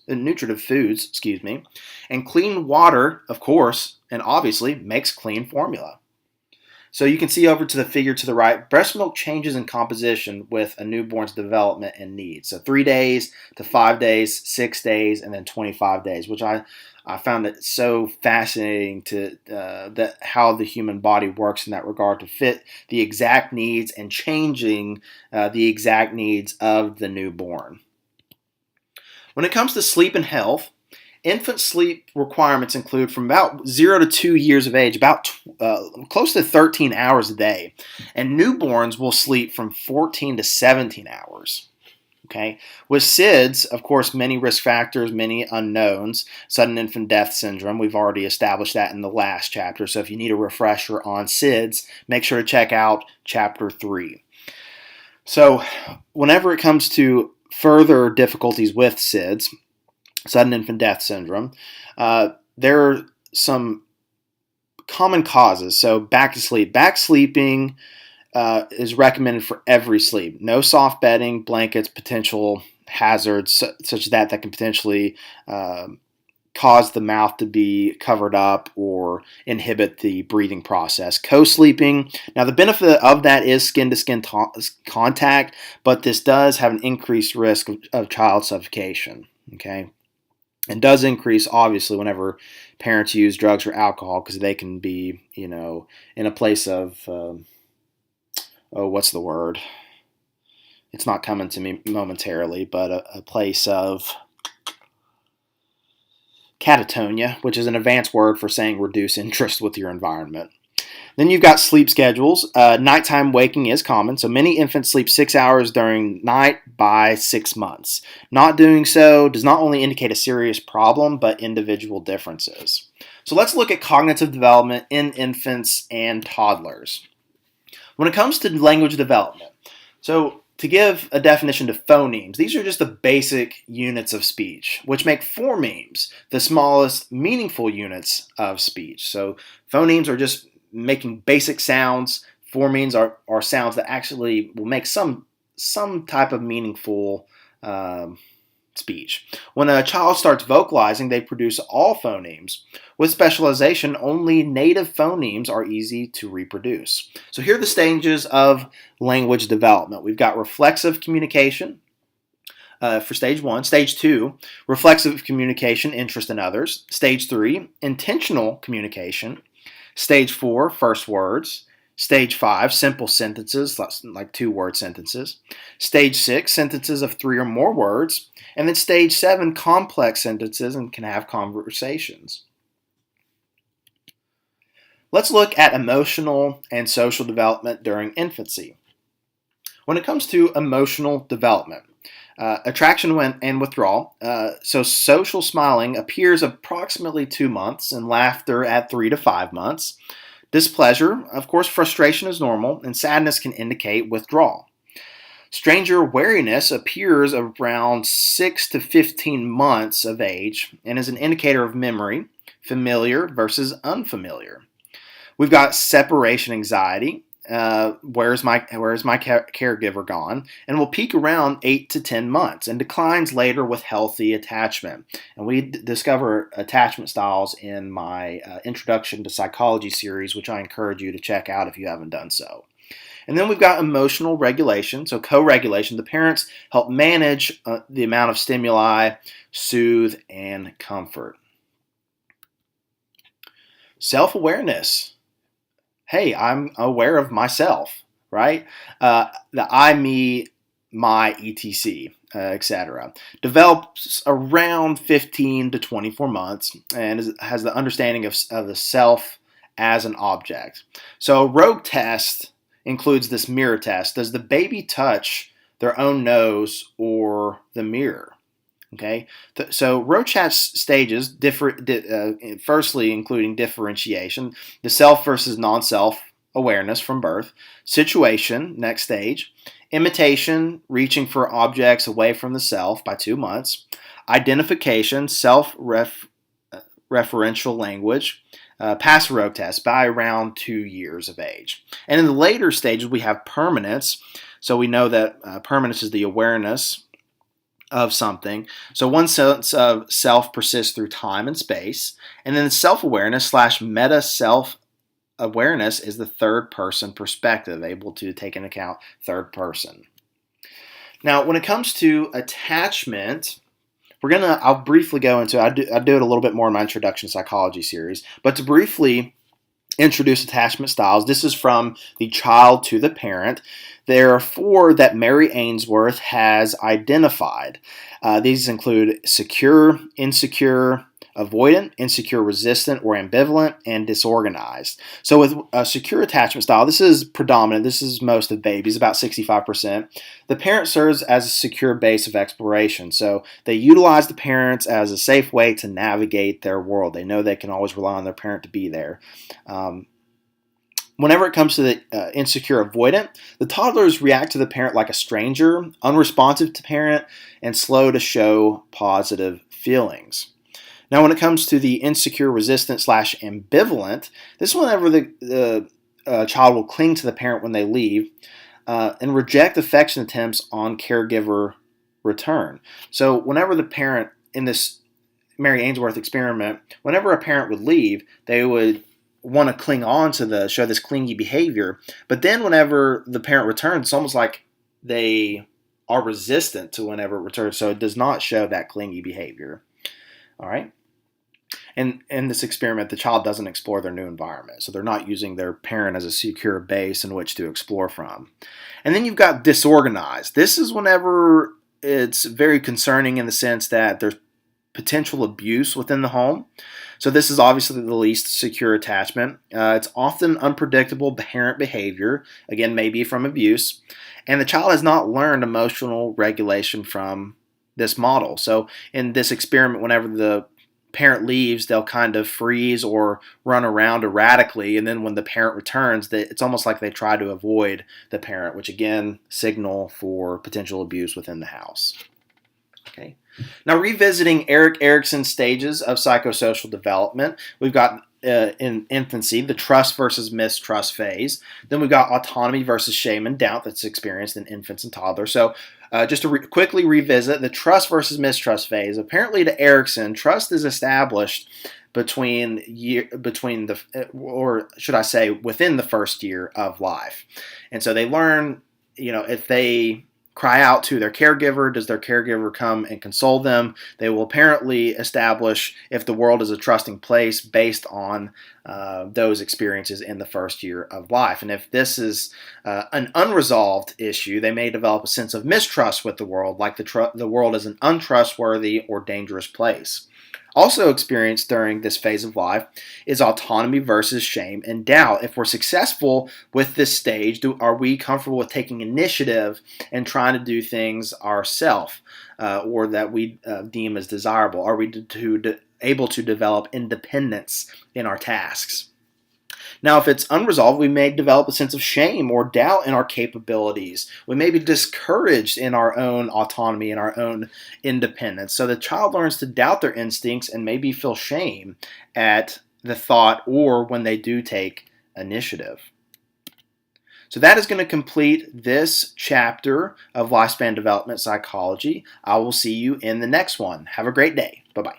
Welcome to Lifespan Development Psychology. My name is Matthew Poole, and I'm an instructor of psychology at Northeast State Community College. And today we're going over Chapter 5, Early Childhood. So let's talk about, firstly, the physical development in early childhood. By beginning the topic of growth and nutrition in early childhood. So children between the ages of 2 and 6 years tend to grow about 3 inches in height each year and gain about 4 to 5 pounds in weight each year and start to lose some baby fat. Now, 1 in 5 American children between ages 2 and 5 are considered to be overweight or obese. And caregivers need to keep in mind that they are setting up taste preferences in early childhood. This is a crucial period for that. And by providing adequate, sound nutrition and limiting sugary snacks and drinks, the caregiver can be assured that the child will not starve and will receive adequate nutrition. By age 6, the brain is at 95% of its adult weight, and the development of myelin, or the myelination, and new synapses continue to occur in the cortex. So when it comes to synaptic pruning, it's the loss of synapses which are unused, as we discussed in the last chapter, and will increase as neural processes become quicker and more complex. The prefrontal cortex will see greater development with more planning and complexity in thinking and emotional control. Now, language, which is largely processed in the left hemisphere, increases significantly. Spatial skills, which predominantly occurs in the right hemisphere, continues to improve. And the connection between the hemispheres, the corpus callosum, undergoes a growth spurt. So the corpus callosum, again, is that little strip of fibrous tissue that allows your left hemisphere and your right hemisphere to be able to communicate between the two. Okay? Visual pathways become more mature, and gross motor skills and fine motor skills both develop. Now, cognitive development in early childhood, again, cognition equals thinking, so we're looking at how you think. So we're going to focus on and revisit Jean Piaget's theory of cognitive development, more particularly focus on the pre-operational stage between 2 and 7 years old. Now, as a quick refresher, egocentrism is the difficulty that we have to navigate during the stage, and this is whenever we have difficulty taking the perspective of other people. This is our tendency to think that everyone sees things in the exact way as we do. Okay. Now, pre-causal thinking describes the way in which children in this stage use their own existing ideas or views to explain cause and effect relationship, and can include animism, the belief that inanimate objects have lifelike qualities. So we think that's why we have, our toy dolls and things like that. We have artificialism, the belief that environmental characteristics can be attributed to human actions or interventions. Transductive reasoning is when a child fails to understand that the true cause and effect relationship. So cause and effect is difficult during this. Syncretism, the tendency to think that two events occur simultaneously, had a causal relationship. Okay, so again, correlation does not equal causation, so we have difficulty with this a little bit during this particular stage. Just because two items correlate does not mean they are inherently causal of one another. Now, when it comes to cognition errors, we're going to discuss a few. Centration is the act of focusing all attention on one characteristic or dimensions of a situation and disregarding others, such as pieces of cake versus the size of pieces. Okay. Conservation, so that is based on conservation. Just because something changes in its size, shape, or container, we know that it remains the same amount. So this is why, we may think we're getting more of something if we have more pieces of cake versus even if the sizes of the cumulative pieces that we get are more than the pieces, we have difficulty understanding that. Then we have irreversibility, is the young child's difficulty with mentally reversing a sequence of events. Concentration, conservation errors, and irreversibility reflect the young child's reliance on visual representations. And so pre-operational children lack the basic logic and ability to use previous knowledge to determine the missing piece, aka transitive inference.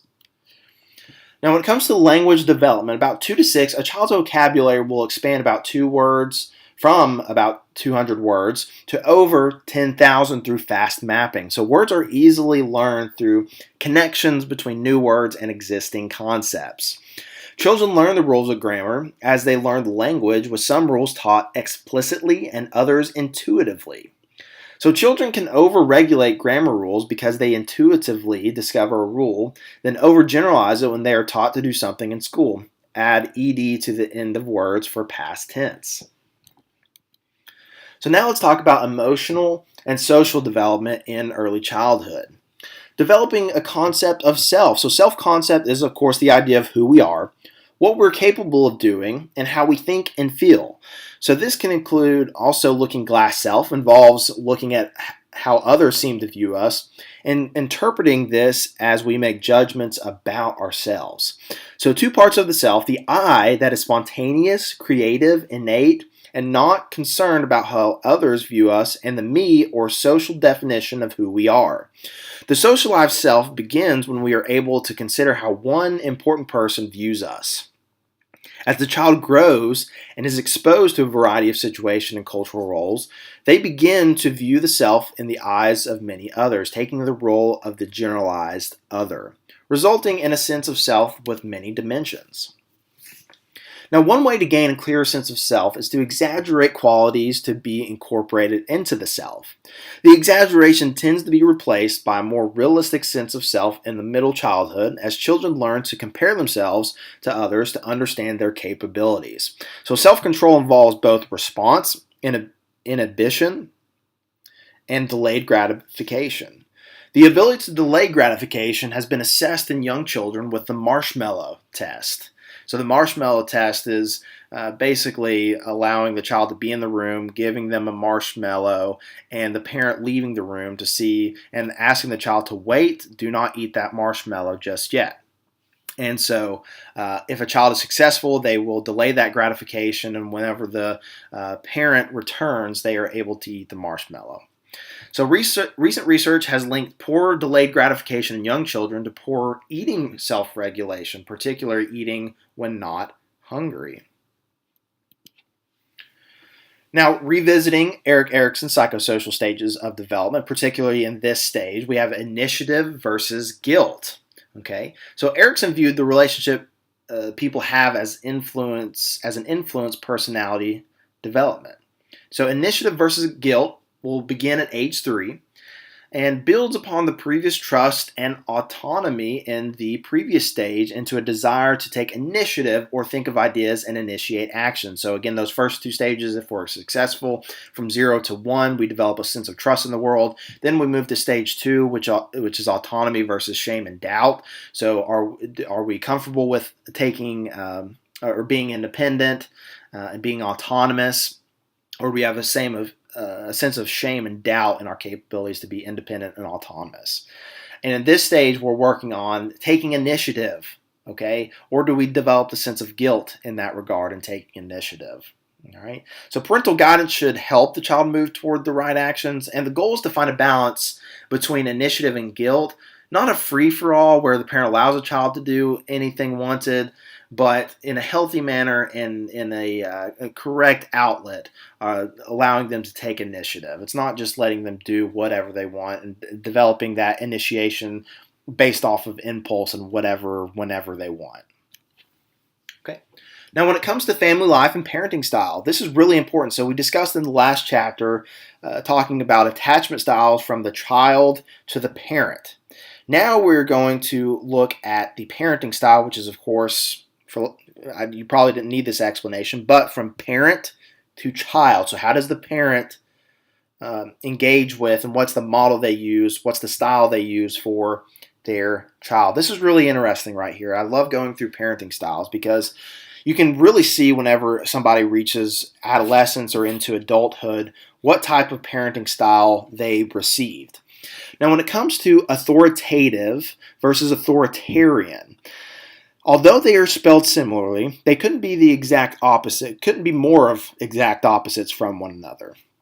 Now, when it comes to the authoritarian parenting style, this is whenever the parent tends to act like a dictator to the child. So it's the my way or the highway type of parents where they expect the child to be completely obedient. They offer very little warmth to the child. They don't allow them to use their voice in making an argument or a case for doing something that they want to do. And it results really in the child just fearing the parent rather than respecting, which those lines can be really blurred a lot of the time. Just because somebody is fearing an adult doesn't mean they respect them, okay? And what I've tended to notice, and what you may notice as well, with these kids that grow up in an authoritarian parenting style, whenever they get like an ounce of freedom, not all the time, but I've observed this pretty frequently, where this child gets an ounce of freedom, they tend to go, and as we like to say in the South, buck wild. So they will, they really take advantage of that ounce of freedom whenever they do get it. And may lead them into not a great place. But again, that doesn't happen every single time, but I do tend to notice it from time to time. Now, your authoritative, going the exact opposite, the authoritative parenting style, this is the healthiest. This is whenever the parent gives reasonable demands. They provide a lot of warmth to the child. They're very affectionate, they're reasonable, and they're appropriately strict. It's not like they're just allowing the kid to do what they want when they want. They have particular expectations, but will allow you to utilize your voice and learn your voice whenever it comes to making your case and or making an argument. So you may get that curfew extended by 15 minutes whenever you've appropriately shown that you can handle that responsibly. Okay. Then you've got your permissive parenting style. These parents are like the cool parents, right? But then you grow up and you're like, man, they really weren't cool in the sense of allowing the child to grow up in an environment that has adequate limits and, aren't really strict whenever they need to be. They tend to act more so, for lack of better terms, like a friend to the child rather than an authority figure. So the child may fail to learn self-discipline, and they may feel insecure because they don't know their limits. They may go out into the world, and because the quote-unquote authority figures in their life allow them to get away with whatever it is that they wanted most of the time, they go out into the real world and they quickly understand that the world is not like that. So they may stretch the limits in a way that ends them in a little bit or a significant amount of trouble with authorities. Not all the time, again, but when you don't have that self-discipline, you don't know limits, and the authority figures mostly let you do what you want, you can see how that develops inappropriately in adulthood. Then you've got your uninvolved parenting style. If these parents if they are within the house, it's almost as good as if they weren't even there to begin with, because they're really disengaged from their child and they make, zero demands, next to no demands, and are just really not responsive to the child. No warmth, no, instruction, no limits. That sounds like it relates to permissive parenting style, but at least the permissive is kind of there for the child in the sense of, even though it's not an authority-based relationship, it's a friend-based relationship, and that's something rather than nothing. I'm not saying better than nothing, but it's something rather than nothing comparatively to the uninvolved parents. Okay, so family life and parenting style continued. So let's identify and make a name. Let's use these parenting styles and place a name to them, because this may help stick with you a little bit more. So a martyr is a parent who will do anything for the child, and that may later be used to gain compliance from the child. A pal is the permissive parent who wants to be the child's friend and sets few limitations. That sound familiar, like we just mentioned in the last slide? The police officer / drill sergeant is similar to the authoritarian or the dictatorship parent, with a primary focus on obedience and may find it difficult to let the child learn and grow.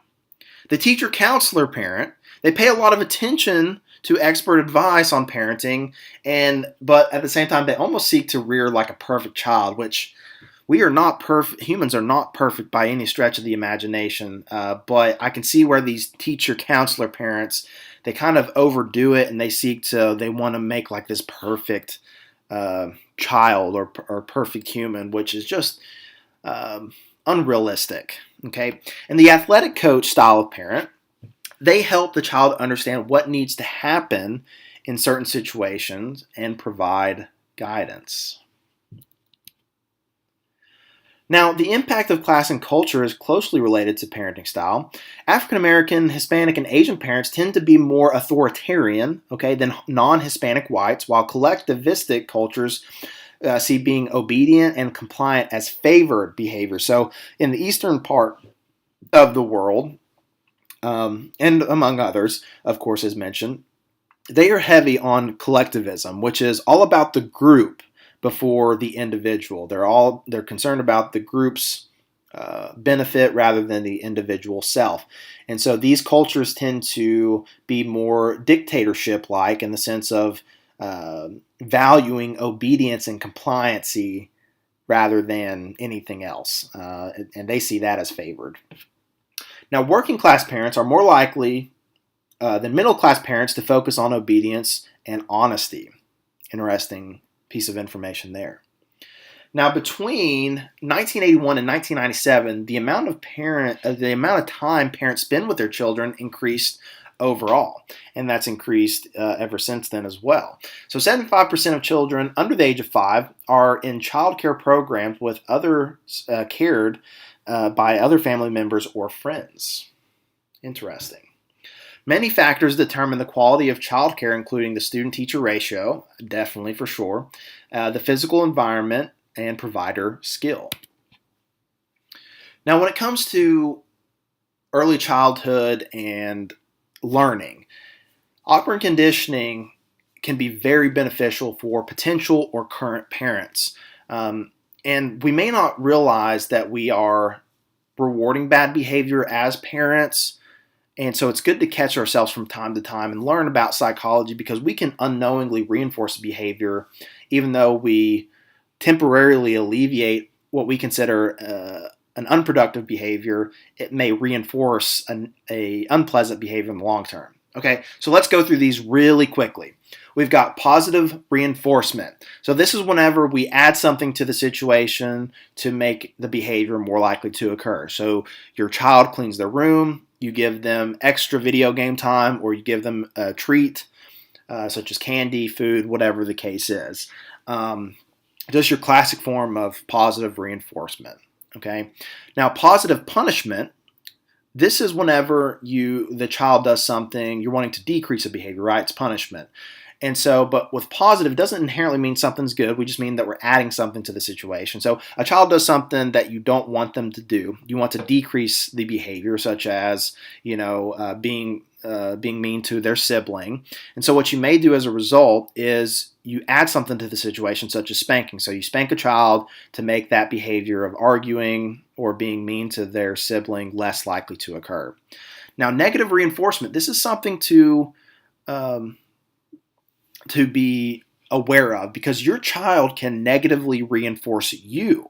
So you may try and use operant conditioning tactics, but they are very smart as well. So what they may do in a store, if you've ever experienced this before, you've seen a child, they're lashing out, they're crying, they're welling because they want a particular toy or candy. And so the parent just gives in. They say, okay, whatever. And so they give them the toy or the candy, and then they stop the crying.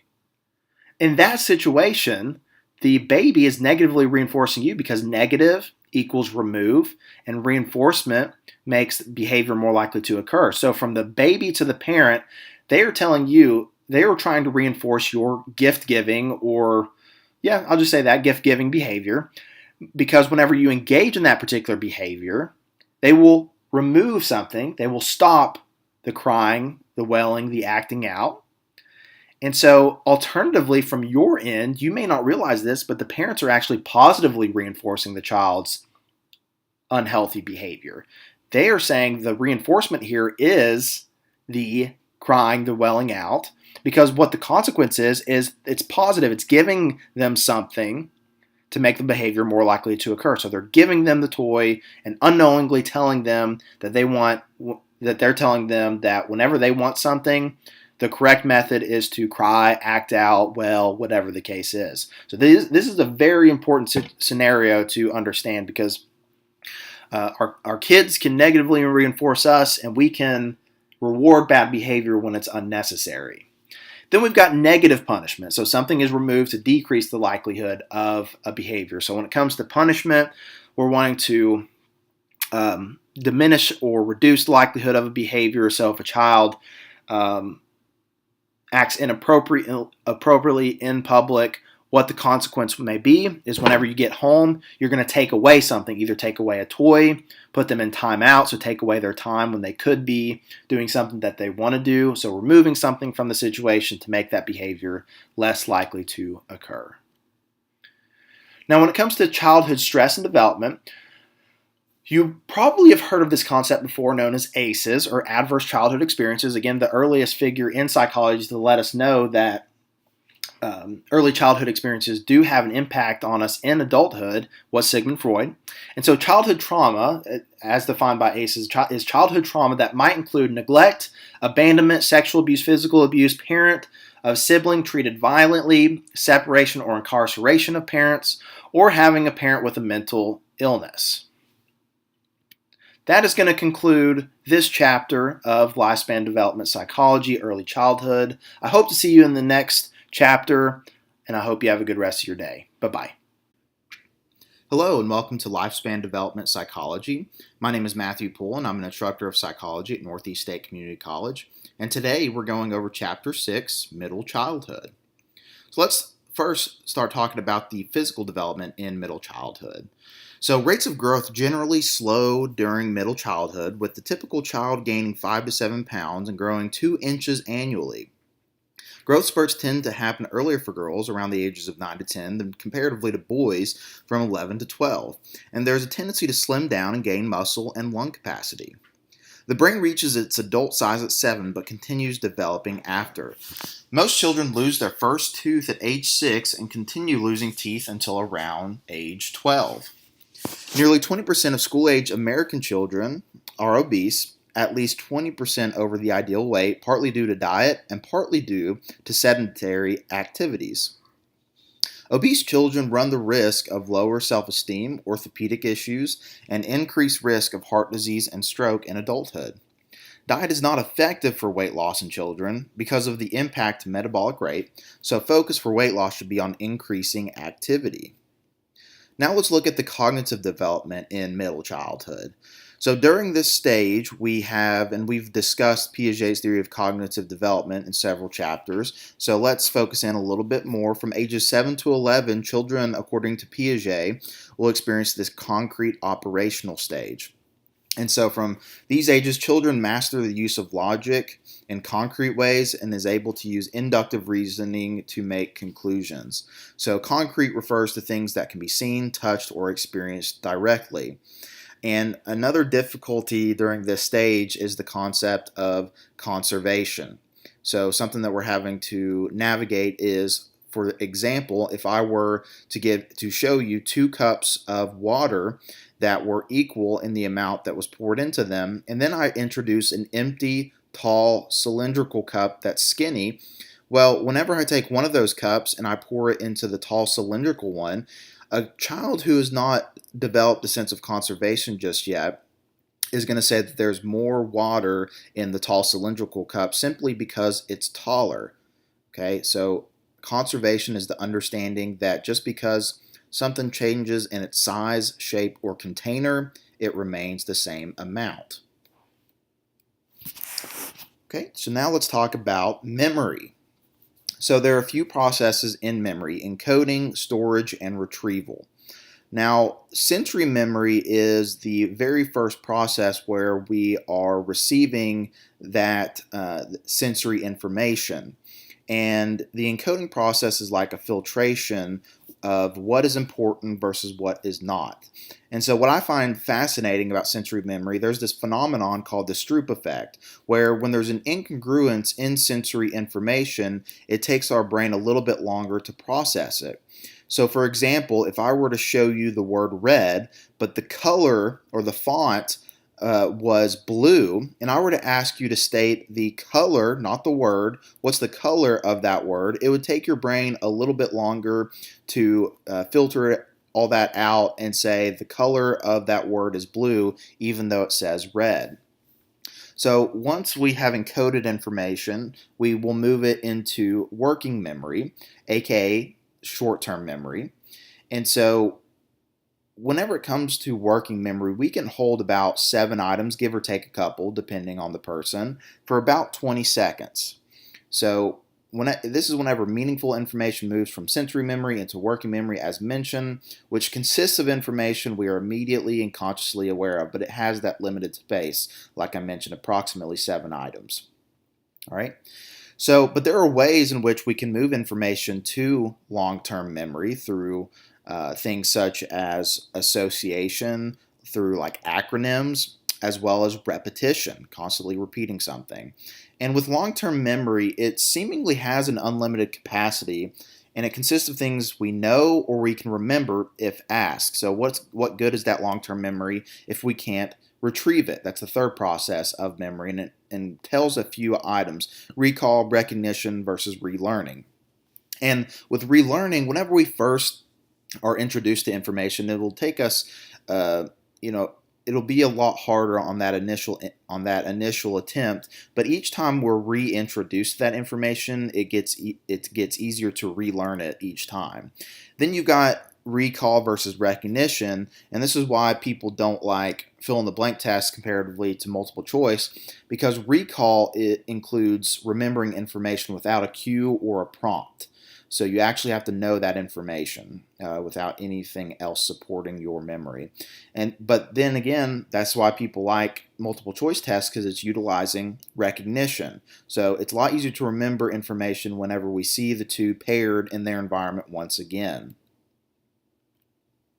Let's talk about language development in middle childhood. So by 5th grade, a child's vocabulary has grown to about 40,000 words at a rate of 20 words per day. Children are able to think about objects in less literal ways and develop more sophisticated vocabulary that allows them to tell jokes.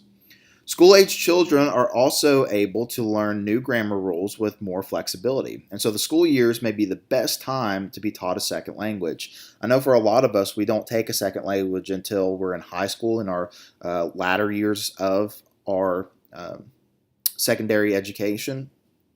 But I would argue, hey, let's maybe try to introduce a second language earlier in life, because it's never impossible to learn a new language, but it's definitely easier to learn a language in childhood comparatively to as being an adult. So let's talk about some educational issues during middle childhood. So we all have probably heard of the term dyslexia, dysgraphia, and attention deficit hyperactivity disorder. But let's dive into it a little bit more. So dyslexia is a neurobiological in origin and is characterized by difficulties with accurate and or fluent word recognition, as well as poor spelling and decoding abilities, presenting reading difficulties. Dyslexia is one of the most common diagnosed disabilities and appears to be rooted in some neurological problems involving parts of the brain active in recognizing letter, verbally responding, and manipulating sound. So what this may look like for somebody who has dyslexia is the letters in the words may be flipped around, obviously causing difficulty in processing the words that they're reading, or with dysgraphia, it's characterized by difficulty writing words. So they're kind of related, but they are a bit different. Now, ADHD, we've all at least heard of in passing, is considered neurobiological and behavioral, resulting in difficulty staying on task, screening out distractions, and inhibiting behavioral outbursts. So with ADHD, there's the DSM-4 had ADD, but that's no longer the case in DSM-5. In the DSM-5, our most latest edition of the Diagnostic and Statistical Manual for Mental Disorders. And so as long as an individual qualifies for either attention deficit and or hyperactivity symptoms, they would qualify for ADHD. So treatment for ADHD commonly includes medications in the form of stimulants. So these are forms of amphetamines as well as Ritalin. And so that's what's the common, immediate snapshot response to treat some child who has ADHD. But there are other ways, such as structuring the classroom environment, tutoring, as well as the parent's education is taken into account. Okay, so research suggests that several brain structures may be implicated in ADHD, and there is significant controversy about medicating children with ADHD, because I feel like nowadays you see an uptick in the prescription of ADHD when children really don't need it. And so there's this over-prescription and this over-medicated population with children who really don't need to be taking an altering substance in the form of stimulants at such a young age while their brain is still developing. Now, when it comes to all the forms of intelligences, we know, at least I would hope so, that there are multiple forms of intelligences, even intelligences that are not necessarily measured by a form of standardized testing. So Gardner suggests that there are 9 domains of intelligence. So you've got some of them that can be measured by IQ tests or standardized testing, such as logical, mathematic, linguistic, and spatial skills. So those can be measured, but things like musical, bodily kinesthetic, naturalistic, those children who are have a high sense of emotional intelligence or EQ with interpersonal and intrapersonal skills. So interpersonal being between people and intrapersonal regarding the self. These are not measured by standard IQ tests, but they are important for success in a variety of fields. Now, Sternberg offers this triarchic theory of intelligence where there's three domains. You've got your individuals who are academically inclined or your book smart. So this includes the ability to solve problems of logic, verbal comprehension, vocabulary, and spatial abilities. You've got your creative people, which includes the ability to apply newly found skills to novel situations. So they don't suffer as much from functional fixedness as some individuals do. So functional fixedness, which is a concept we went through in Introduction to Psychology, is the difficulty in seeing things for being used for anything other than what they were intentionally supposed to be used for. But my creative people, they like to be, of course, creative and seek new solutions to problems, as well as those individuals who have practical skills. So for lack of better terms, you can kind of think of this like your street smarts, the ability to use common sense and to know what is called for in a situation. So now let's move toward emotional and social development in middle childhood. So during this time, friendships are really crucial, and the peer influence is more so taken into account than the parents. And so friendships during middle childhood take on that new importance and provide the opportunity for learning social skills, which include communication and conflict management. And being accepted by other children is an important source of affirmation and self-esteem. But peer rejection, alternatively, can potentially foreshadow later behavioral problems. So let's go through these four domains. Popular pro-social children have the tendency to do well in school and are cooperative and friendly. Your popular antisocial children, they may gain popularity by acting tough or spreading rumors.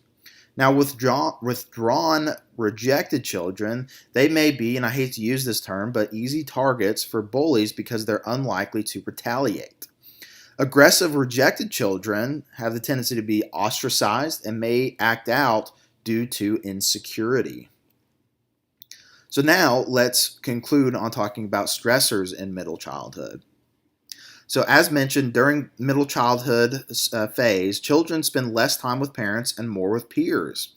And Berger identified 5 family functions: providing food, clothing, and shelter, encouraging learning, developing self-esteem, nurturing friendships with peers, and providing harmony and stability.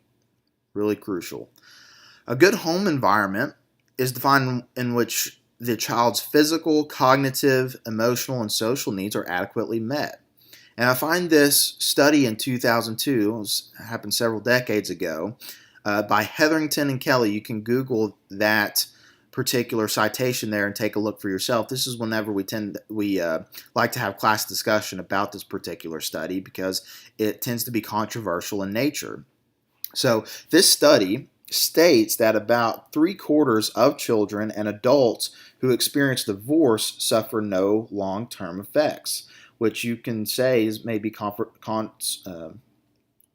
controversial in nature because as an anecdotal and snapshot reaction, people have the tendency to think automatically that being a child of divorce has an impact on the adult or child as they age, either behavioral, cognitive, or otherwise. So I find that to be fascinating and a healthy class discussion, which we can all take from that utilize experience either of others or potentially ourselves, and see what that looks like for people. So I'm not saying the statistic as a means to influence your perspective necessarily, but to get you thinking about this and divorce in a more in-depth perspective, I guess you could say. Okay, and so some negative consequences of divorce are a result of financial hardship. No matter what throughout history, among the top, if not number one, cause of divorce is a result of finances. So that's where we're going to conclude today for Chapter 6, Middle Childhood. I hope to see you in Chapter 7 for that topic, and I hope you have a good rest of your day. Bye-bye. Hello, and welcome to Lifespan Development Psychology. My name is Matthew Poole, and I'm an instructor of psychology at Northeast State Community College. And today we're going over Chapter 7, Adolescence. So let's look at some physical changes of adolescence, more particularly focused on the brain. So the prefrontal cortex, which is in your frontal lobe, as displayed to the figure on the right, is involved in decision making, problem solving, higher level cognition, judgment, etc. And you've got this myelination, which increases information processing speed, as well as synaptic pruning and strengthens the strongest neural connections. Then you've got your limbic system, which develops before the prefrontal cortex, because we know and we've discovered the frontal lobe doesn't conclude development until about your mid-20s. And so within this limbic system, you have structures like the amygdala, the hippocampus, things like that. So it's, as we've discovered, the amygdala is involved in emotion processing, as well as other areas of the brain involved in dopamine, rewards and punishment. So dopamine is that feel-good chemical, and the production is very high in adolescence. So it's involved in pleasure-seeking as well as risk-taking behaviors. On top of this, production of serotonin, the calming chemical involved in mood, bounces dopamine, and extreme behaviors. And sleep is crucial for adolescents. It's crucial for everybody at each stage. But melatonin levels increase later in the night, making night owls versus early risers. And so teens, they need about 9 to 10 hours of sleep per night. But if you were to ask an adolescent how much sleep they actually get, it's probably significantly lower than that. And so deficits of sleep will promote behavioral difficulties such as impulsivity and negative emotions. Now, health concerns during adolescence include a negative body image with body dissatisfaction, and it's associated with poor nutrition and atypical eating patterns. So, the onset of eating disorders may occur, which includes muscle dysmorphia, so obsessed with muscle development, bulimia nervosa, binge purge cycles, and often normal weight. You've got anorexia nervosa, which includes a distorted body image, underweight, and a low caloric intake, as well as binge eating disorder, overeating sprees often associated with anxiety, depression, and obesity. So the health consequences of eating disorders include, of course, with anorexia, which is the most fatal mental disorder. Unfortunately, suicide is more common. Then you've got binge eating, which can lead to the onset of type 2 diabetes, obesity, high cholesterol, heart disease, and high blood pressure. And so some common treatments of eating disorders include cognitive behavioral therapy, medication, and, of course, general counseling. And so parental involvement and monitoring is crucial. Now let's look at the cognitive development during adolescence. So perspectives from Piaget include constructivist and information processing. So major improvements in thinking happen during adolescence with regard to attention, memory, processing speed, organization, and metacognition. So with attention, selective attention, divided attention may be a difficulty. With memory, working memory, as well as long-term memory improve. So working memory is your short-term memory. Processing speed increases and levels off in adolescence. Strategies and processes, mnemonic devices are utilized with organization, and metacognition, thinking about thinking and planning ahead. Now let's look at some social development during adolescence. So we know through Erik Erikson, this is a stage where adolescents go through the identity versus role confusion phase. So they ask themselves, who am I and what do I want to be? So they may try out different roles, different identities to see what sticks with them. And if that identity is achieved, then this crisis is resolved. Otherwise, we may experience a role confusion of, well, who really am I and who really do I want to be? I don't know that. And so identity is continually developing rather than forming. Okay, it's developing.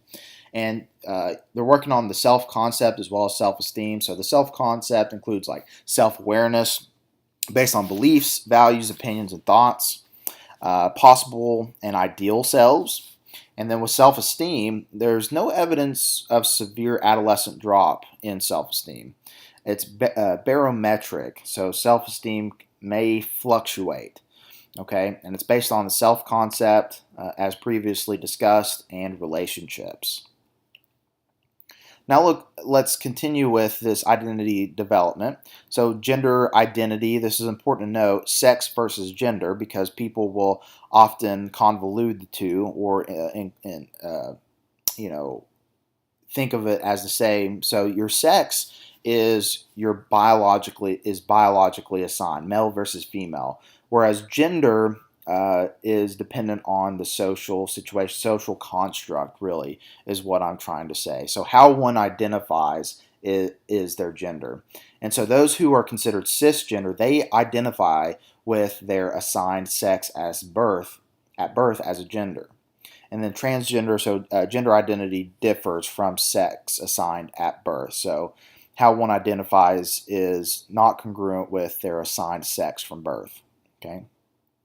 And with gender expression, it's largely based on social expectations. So masculine and feminine dimensions, interactions, clothing, and behaviors. And then that's different from one's sexual orientation. What with the gender that one identifies is not congruent with how, who somebody is sexually attracted to. So, like I said, separate from that gender identity, and it denotes emotional and sexual attraction.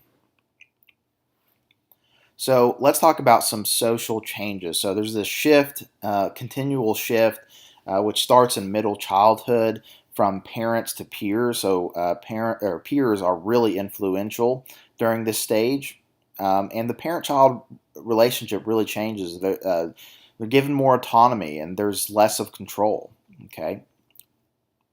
And with peer relationships, there's this concept known as homophily, which can be, for lack of better terms or lack of better phrases, is birds of a feather flock together. Peer pressure can be positive. It doesn't always have to be negative. You could be peer pressured in a very positive manner. But deviant peer contagion is negative peer pressure. So there's definitely plenty of that out there in order to fit in or oblige to a group.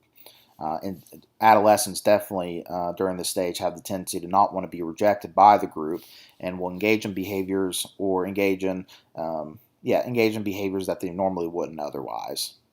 Okay. All right, let's talk about aggression and antisocial behavior. So you've got, according to Patterson, you've got early starters versus late starters. So early starters are more likely to persist long term, okay, maybe due to personal factors. Late starters, it's a limited duration, and usually in adolescence only, because of a lack of parental monitoring becomes salient, and deviance ends when more alternative options arise. Now, according to Moffitt, there's this life course persistent versus adolescent limited. Life course persistent typically starts earlier, and adolescent limited is a result of a maturity gap. Okay.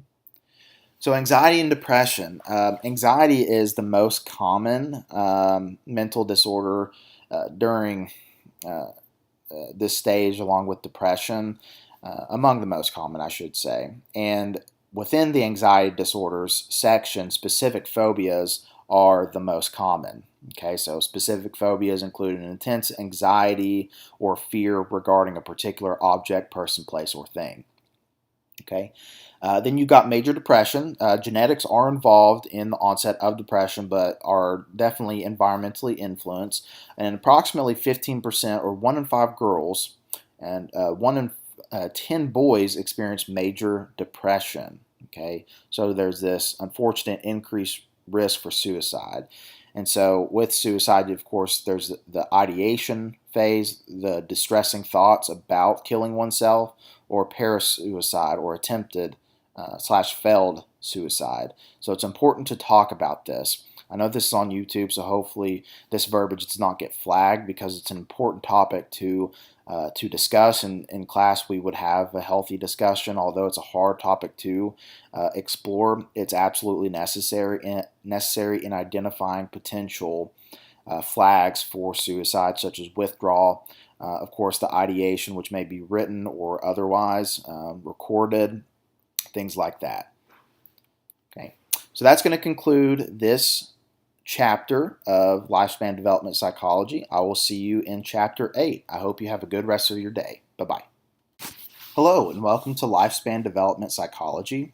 My name is Matthew Poole, and I'm an instructor of psychology at Northeast State Community College. And today we're going over Chapter 8, Early Adulthood. So let's talk about the physical development in early adulthood.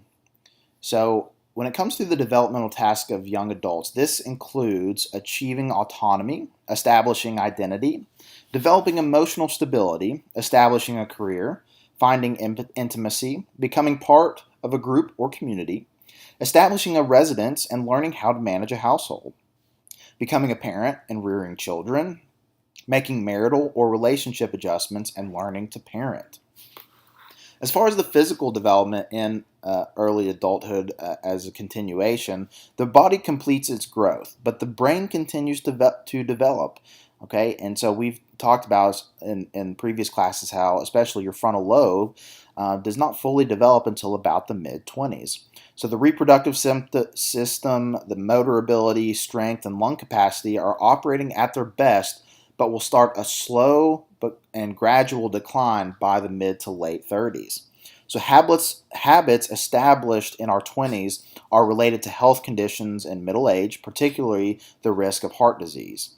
And American men and women with moderate weight gain from early to middle adulthood have significantly increased risk of major chronic disease and mortality. Okay. And early adulthood tends to be a time of relatively good health. So we need to make sure to maintain this and take care of ourselves, because what we do in our 20s and our 30s are crucial for down the road as far as the onset of major chronic diseases, especially related to cardiovascular health, among others. Okay. So continuing with physical development, the leading cause of death for both age groups 15 to 24 years and 25 to 34 in the United States are unintentional injury, suicide, and homicide, followed by cancer and heart disease. Okay, so rates of violent death are influenced largely by substance abuse. In youth transitioning into adulthood have some of the highest rates of alcohol and substance abuse. Drugs impair judgment, reduce inhibitions, and alter mood, all of which can lead to dangerous behaviors such as reckless driving, violent altercations, and forced sexual encounters. And drug and alcohol use also increase the risk of sexually transmitted infections due to the increase of engagement in risky sexual behavior when under the influence, because especially when it comes to alcohol, there are these reduced inhibitions. You may know what you're engaging in, but you really don't care as much. Okay. Now let's look at the cognitive development in early adulthood. Okay, so thinking abstractly is one characteristic of adult thought, and post-formal thought is practical, realistic, and individualistic, but also characterized by understanding the complexities of various perspectives. So Perry notes that cognition tends to shift from dualism, aka black and white thinking, to multiplicity, which includes some problems are solvable and some answers not yet known, to relativism, the importance of the context in knowledge. Okay. So education and work. About 1/3 of American adult population has a bachelor's degree or higher today, compared to less than 5% in 1940, which is great because we're becoming more educated, and that increases about 10% of the population. A little bit more will vary as time goes on, probably to a higher percentage, but about 10% of the population has a master's degree, and then around 1 to 2% of the population has a doctorate or professional doctorate degree. So educational attainment rates vary by gender and race, but the rising costs of higher education have raised questions about whether college is worth the cost. Now, for students who are taking me at the college setting, I teach at a community college, so the the benefits of attending a community college are that it is more cost effective and you're still getting a great education. It's not like the quality of the education is less, and especially for those first 2 years at a community college, you're taking your general education credits anyways. And if you live in a state that's similar to Tennessee, we have agreements in place where our credits must transfer to our state universities. And we have great relationships with local private institutions where they are very good about accepting our credit. So they're still, at the end of the day, going to get their bachelor's degree from their respective institution, but they got it at a lower cost thanks to attending a community college first. But the question still remains about whether college is worth it or not, because especially when it comes to private institutions, I'm not trying to call them out necessarily, but I guess I am in a way. The cost of these private institutions are just enormous nowadays. And you got to think, is that bachelor's degree in, varying subjects outside of, engineering, nursing, among others, is it truly worth it for the amount of debt you have to go in?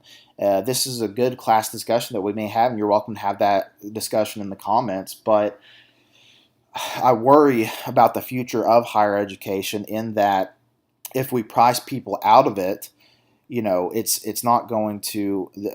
I'm going to be curious about how that percentage of bachelor's degree attainment will vary, because of course we have a high attainment. 1/3 of the population has that bachelor's degree, but what is that going to look like? I don't know. I really don't. And so there remains a question also about the connection between higher education and the workplace, and whether formal education prepares young adults for work. That's another great example as well. Does your bachelor's degree really, or your degree in general, really prepare you for the workforce? I think that's why a lot of internships are encouraged throughout, so you can actually get that hands-on learning and realize what your future career is going to look like. I know a lot of bachelor degree programs have it embedded to where they have to do an internship to get that experience. And so that works twofold: to have that experience, but also on your resume, but also to see what the day-to-day is going to look like in your future career. Okay. So soft skills, as well as the particular knowledge and skills in a college major, are important, especially because they prepare adults to continually learn new things and adapt creatively in their careers and lives. So learning doesn't just stop at whenever you obtain your degree. It is a lifelong process, and that's what college prepares you for. And Holland proposed that there are 6 personality types: realistic, investigative, artistic, social, enterprising, and conventional, as well as varying types of work environments. So let's look at some theories of early adulthood psychosocial development.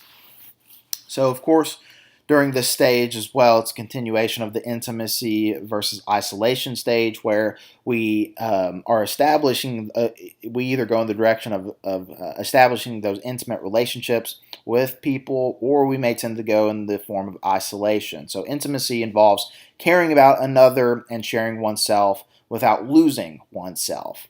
And the developmental crisis of intimacy versus isolation is impacted by how identity versus role confusion is resolved, with intimate relationships more difficult if one is still struggling with identity. According to Erickson, having some sense of identity is essential for intimate relationships. And in our 20s, intimacy needs may be met in friendships rather than with partners, especially as many young adults postpone making long-term commitments to partners. That's very evident in today's world, where we understand that we're living longer, but also things are really expensive.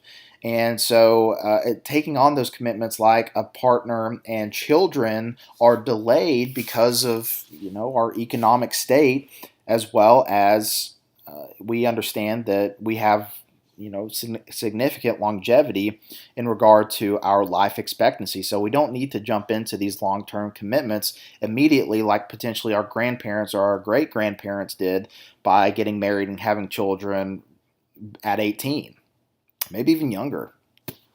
So friendships between men are more likely to involve sharing information, providing solutions, or a focus on activities, while friendships between women are more likely to focus on sharing weaknesses, emotions, or problems.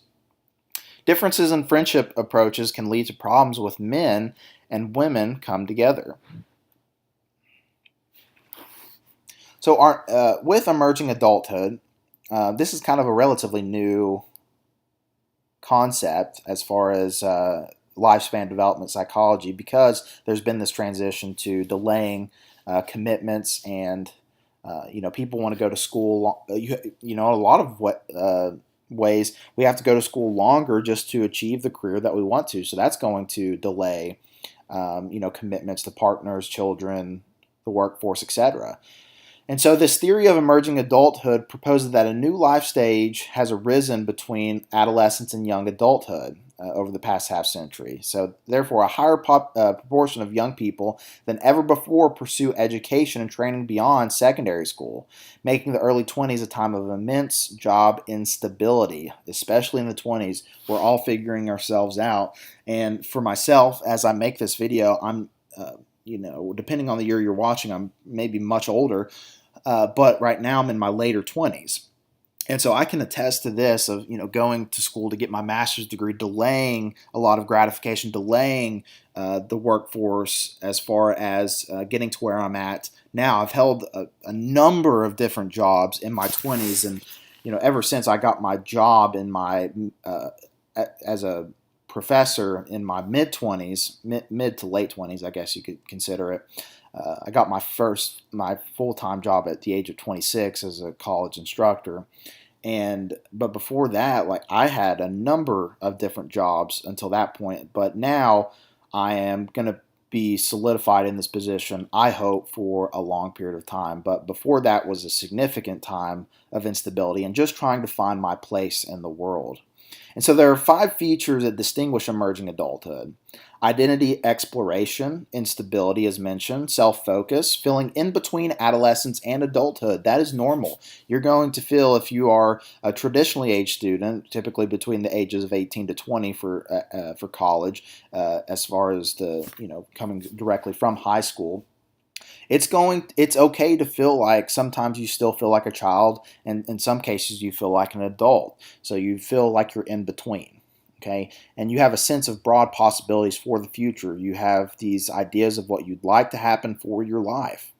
Okay, and emerging adults are still in the process of obtaining an education, like I said, are unmarried and are childless.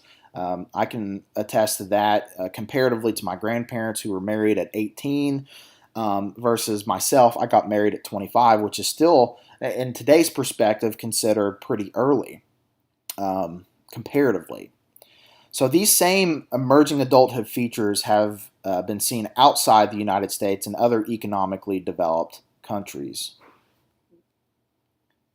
Now let's talk about attraction and love. Very important topic. So how do we find the people that we eventually want to settle down with or have long-term commitments with?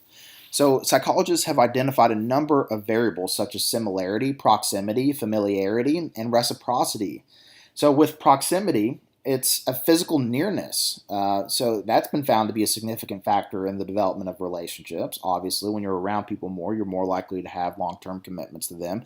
And allows people the opportunity to get to know one another and discover similarities.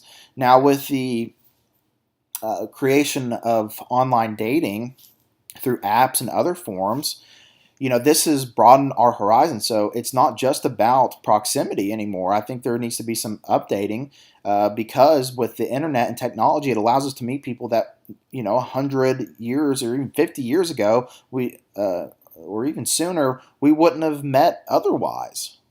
But as far as for myself, I can definitely say the reason for my long-term commitment was due to proximity or going to the same college. So familiarity also increases the likelihood of attraction, as we naturally tend to feel safe with familiar people. The mere exposure effect argues that the more we are exposed to a stimulus, the more likely we are to view it positively. Now, with similarity, that's also an important factor for attraction and love. People tend to marry those or stay committed to those who are very similar when it comes to the age, social class, race, education, physical attractiveness, values, and attitudes, also known as the matching hypothesis. We tend to settle down with people who are similar to us in those factors. As well as reciprocity, which is based on the notion that we're more likely to like somebody if they feel the same way towards us, obviously. Okay, attraction and love continued. So Sternberg focused on the notion that all types of love are comprised of three distinct areas: intimacy, passion, and commitment. So intimacy includes caring, closeness, and emotional support. Passion is comprised of physiological and emotional arousal, and commitment refers to the cognitive process and decision to commit to love another person and willingness to work to keep that love over the course of your life. So anthropologist Helen Fisher scanned the brains of people who had just fallen in love and observed that their brain chemistry was similar to the brain of an addict on a drug high. Of course, you've got all of those feel-good chemicals circulating, such as dopamine and serotonin. So that first fresh love in that initial or puppy dog phase, I guess you could call it, there's this all sorts of flood of dopamine and serotonin. And so when a person experiences a breakup, the brain processes it, get this, similar to quitting a heroin habit. That is an incredible insight. I mean, a heartbreak. It isn't just psychologically and emotionally difficult, but the brain we call it a heartbreak because there can be a physical response to it as well. Now, let's talk about engagement and marriage as a continuation. So, education also appears to be a strong filter people use to help select a mate, as well as compatibility, physical attractiveness, and proximity. So, according to the filter theory of mate selection, the pool of eligible partners becomes narrower as it passes through filters used to eliminate members of the pool. And some cultures practice arranged marriages when the families of young people do the work of finding a mate. So, how do you feel about that? How would you feel about your parents selecting a mate for you? Do you think that they would do a good job? Okay, so with parenting, families are increasingly postponing or not having children, as mentioned. As the age of first marriage has increased, so has the age at which people become parents. And this is due to a number of things: educational attainment, the economy, understanding of our longevity, things like that. And in previous classes, we've talked about the difference between authoritative versus authoritarian parents. So you should be well versed with this, but just as a quick refresher, the authoritative parenting style is both demanding and supportive of the child. And demandingness really refers to the degree a parent controls a child's behavior. So authoritative parents are very much warm to the child. They provide those limits, those guidelines. And the key mark thing is that they allow you to utilize your voice when reflecting, or I would say arguing what it is that you ultimately want. You may not get what you want every single time, but they're at least willing to listen to your perspective. So if you've done well, you've abided by their limitations or restrictions, maybe you can increase that curfew by 15 to 30 minutes. Whereas your authoritarian parents, these parents are low in support and high in demandingness. So I always say authoritarian equals dictarian equals dictatorship. Okay, so the parent tends to act like a dictator, my way or the highway. Okay. Now, again, parenting continued. As a quick refresher, your permissive parents, they are like the cool parents. They're high in support and low in demandingness. So that, these parents tend to say yes to the child a lot in order to be their friend rather than their parent or their guide, or authority figure, I should say. And so what may tend to happen as a result is these children will get out into the world and they'll have this confidence about them, or even a level of cockiness, and they are met into a world where they're not going to get told yes every single time, either by their professors, their bosses, and even in law enforcement. Okay, so this may get them into some sticky situations and they have to readjust quickly. Now, your uninvolved parenting style, as I mentioned, they're both low in support and demandingness. So, in this regard, if they are within the house, it's as good as if they weren't even there to begin with because they don't set any guidelines, any expectations. No warmth is given to the child. So, it's very just, as mentioned in the word, uninvolved. Okay. So, let's look at the changing face of parenthood. So in Galinsky's stages, the image making stage is first here. So this is planning for a child or pregnancy. They consider what it means to be a parent and plan for changes to accommodate a child. The nurturing stage, which happens during intimacy, this is whenever the main task is to develop an attachment relationship with the child and adapt to the new baby. In the authority stage, during toddler and preschool, the parent create rules and really figure out how to effectively guide their child's behavior. In the interpretive stage, which happens during middle childhood, the parent helps their child interpret their experiences with the social world beyond the family. In the interdependent stage, which happens during adolescence, parents renegotiate their relationship with their adolescent children to allow for shared power in decision making.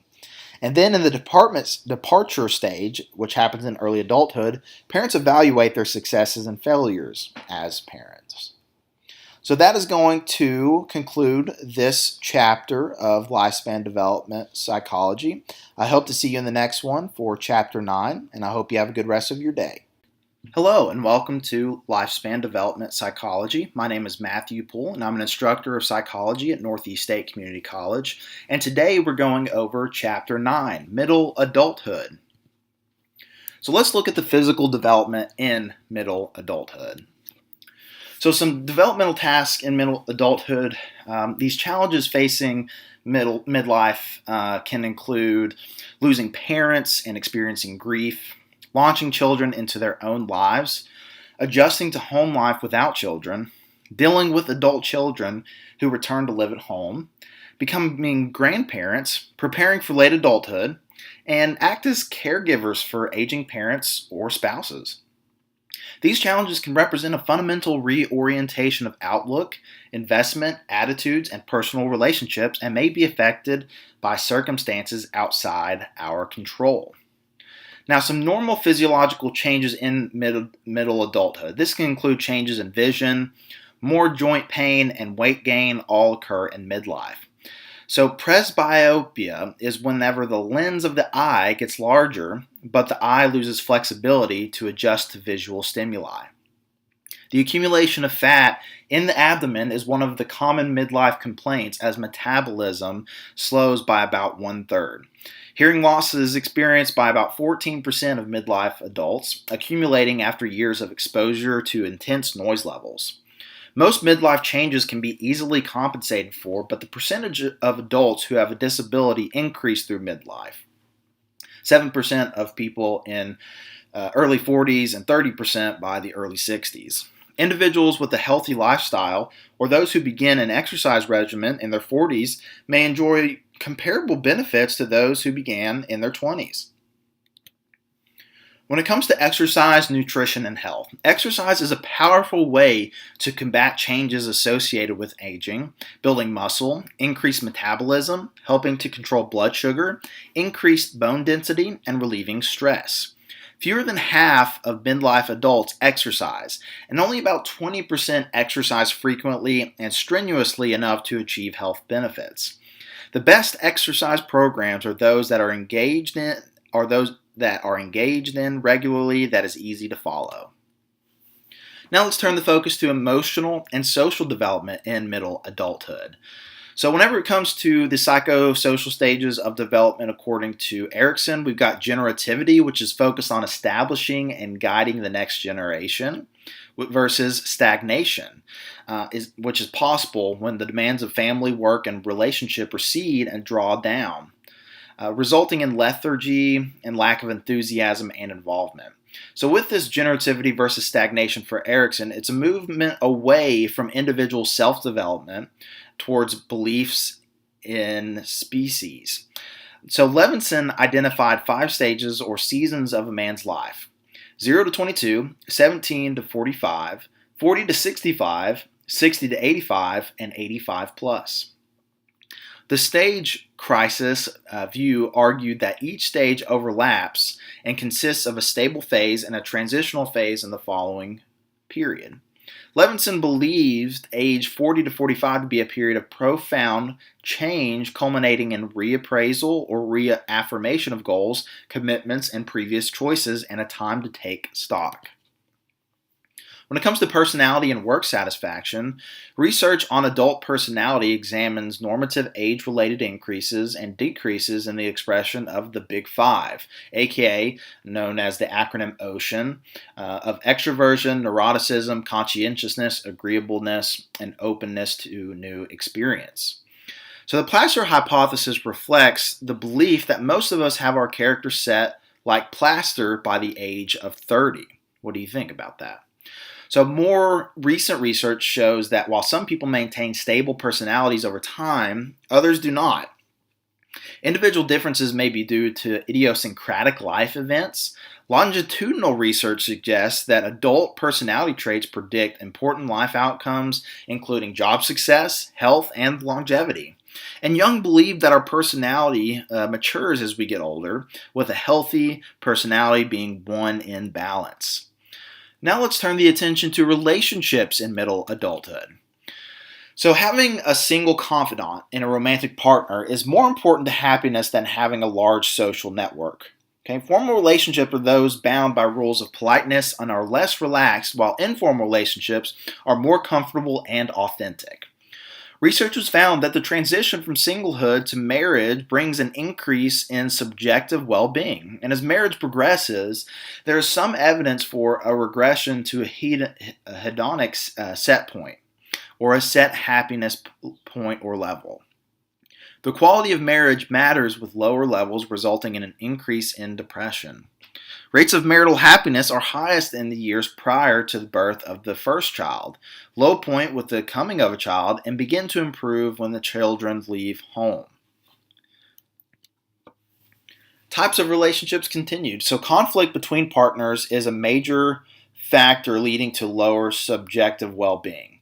The best known typological framework for marriages, according to Olson, identifies 5 kinds of marriages: vitalized, harmonious relationships, traditional marriages, conflicted, and devitalized. Gottman contends that having a good marriage does not depend on compatibility, but on the way the partners communicate with one another. In relationships destined to fail, partners engage in marriage killers of contempt, criticism, defensiveness, and stonewalling. Gottman's work emphasizes that marriage is about constant negotiation rather than conflict resolution. So negotiation over resolution. Now, when it comes to divorce and remarriage, divorce may be more or less of an option for married couples depending on societal factors. The risk of divorcees decrease when partners have higher levels of education, marry at an older age, have parents who remain married, and are members of a religious group less accepting of divorce. The risk of divorce increases when people have children before marriage, cohabitate, and live in a society accepting of divorce. When a couple divorces, there are specific considerations to help children cope, including reassuring them that both parents continue to love them and the divorce is not their fault. The rate of divorce has doubled for those aged 50 to 64 in the 20 years between 1990 and 2010. And Cohen in 2018 predicts a substantial decline in divorce rates for outside of the baby boom generation and that marriage rates will stabilize. People are waiting until later in life to marry for the first time, with the average now at 27 and 29 for women and men respectively, and higher than that for urban centers. We've discussed that in previous chapters, especially in regard to early adulthood, where we understand that we're living longer, the economy plays into a part of having children or maybe even marrying, but especially educational attainment, because a lot of careers nowadays need that higher education and an extensive amount of time in college, which delays the marriage process. And U.S. households are now increasingly single-person households, with the diversity of households continuing to increase. Remarriage is more popular with men than women, a gender gap that increases in middle and later adulthood. Divorce rates for remarriages increase with each subsequent marriage, and those who have remarried divorce more quickly than do first marriages. Chances of remarrying depends on the availability of partners, desire to remarry. Education reduces that likelihood. Research on blended families tends to focus on younger adults and younger children, but that is changing as older adults date and remarry. So that is going to conclude Chapter 9 of Lifespan Development Psychology. I will see you in the last chapter, Chapter 10, where we review later adulthood and death and dying. I hope you have a good rest of your day, and I'll see you then. Bye-bye. Hello, and welcome to Lifespan Development Psychology. My name is Matthew Poole, and I'm an instructor of psychology at Northeast State Community College. And today we're going over Chapter 10, Late Adulthood and Death and Dying. So when it comes to the physical development in late adulthood, biological aging is the gradual deterioration of functional characteristics. So it can be in these three phases broadly. The young old, which is from 65 to 74, which have good health or excellent health, is reported by 41% of this age group. They are less likely to require long-term care, to be dependent or poor, and are more likely to be married, work for pleasure, and live independently. Now, physical activity tends to decrease with age through this age group, though this age group is less likely to experience heart disease, cancer, or stroke than the old. Now, the old, which is from 75 to 84, this age group is more likely to experience limitations on physical activity due to chronic disease, more so specifically on hearing or visual impairments. And the oldest old is the age group of 85 plus. This group is more likely to require long-term care and to be in nursing homes or living with relatives. Now, the centenarians are people aged 100 or older and are both rare and distinct from the rest of the older population.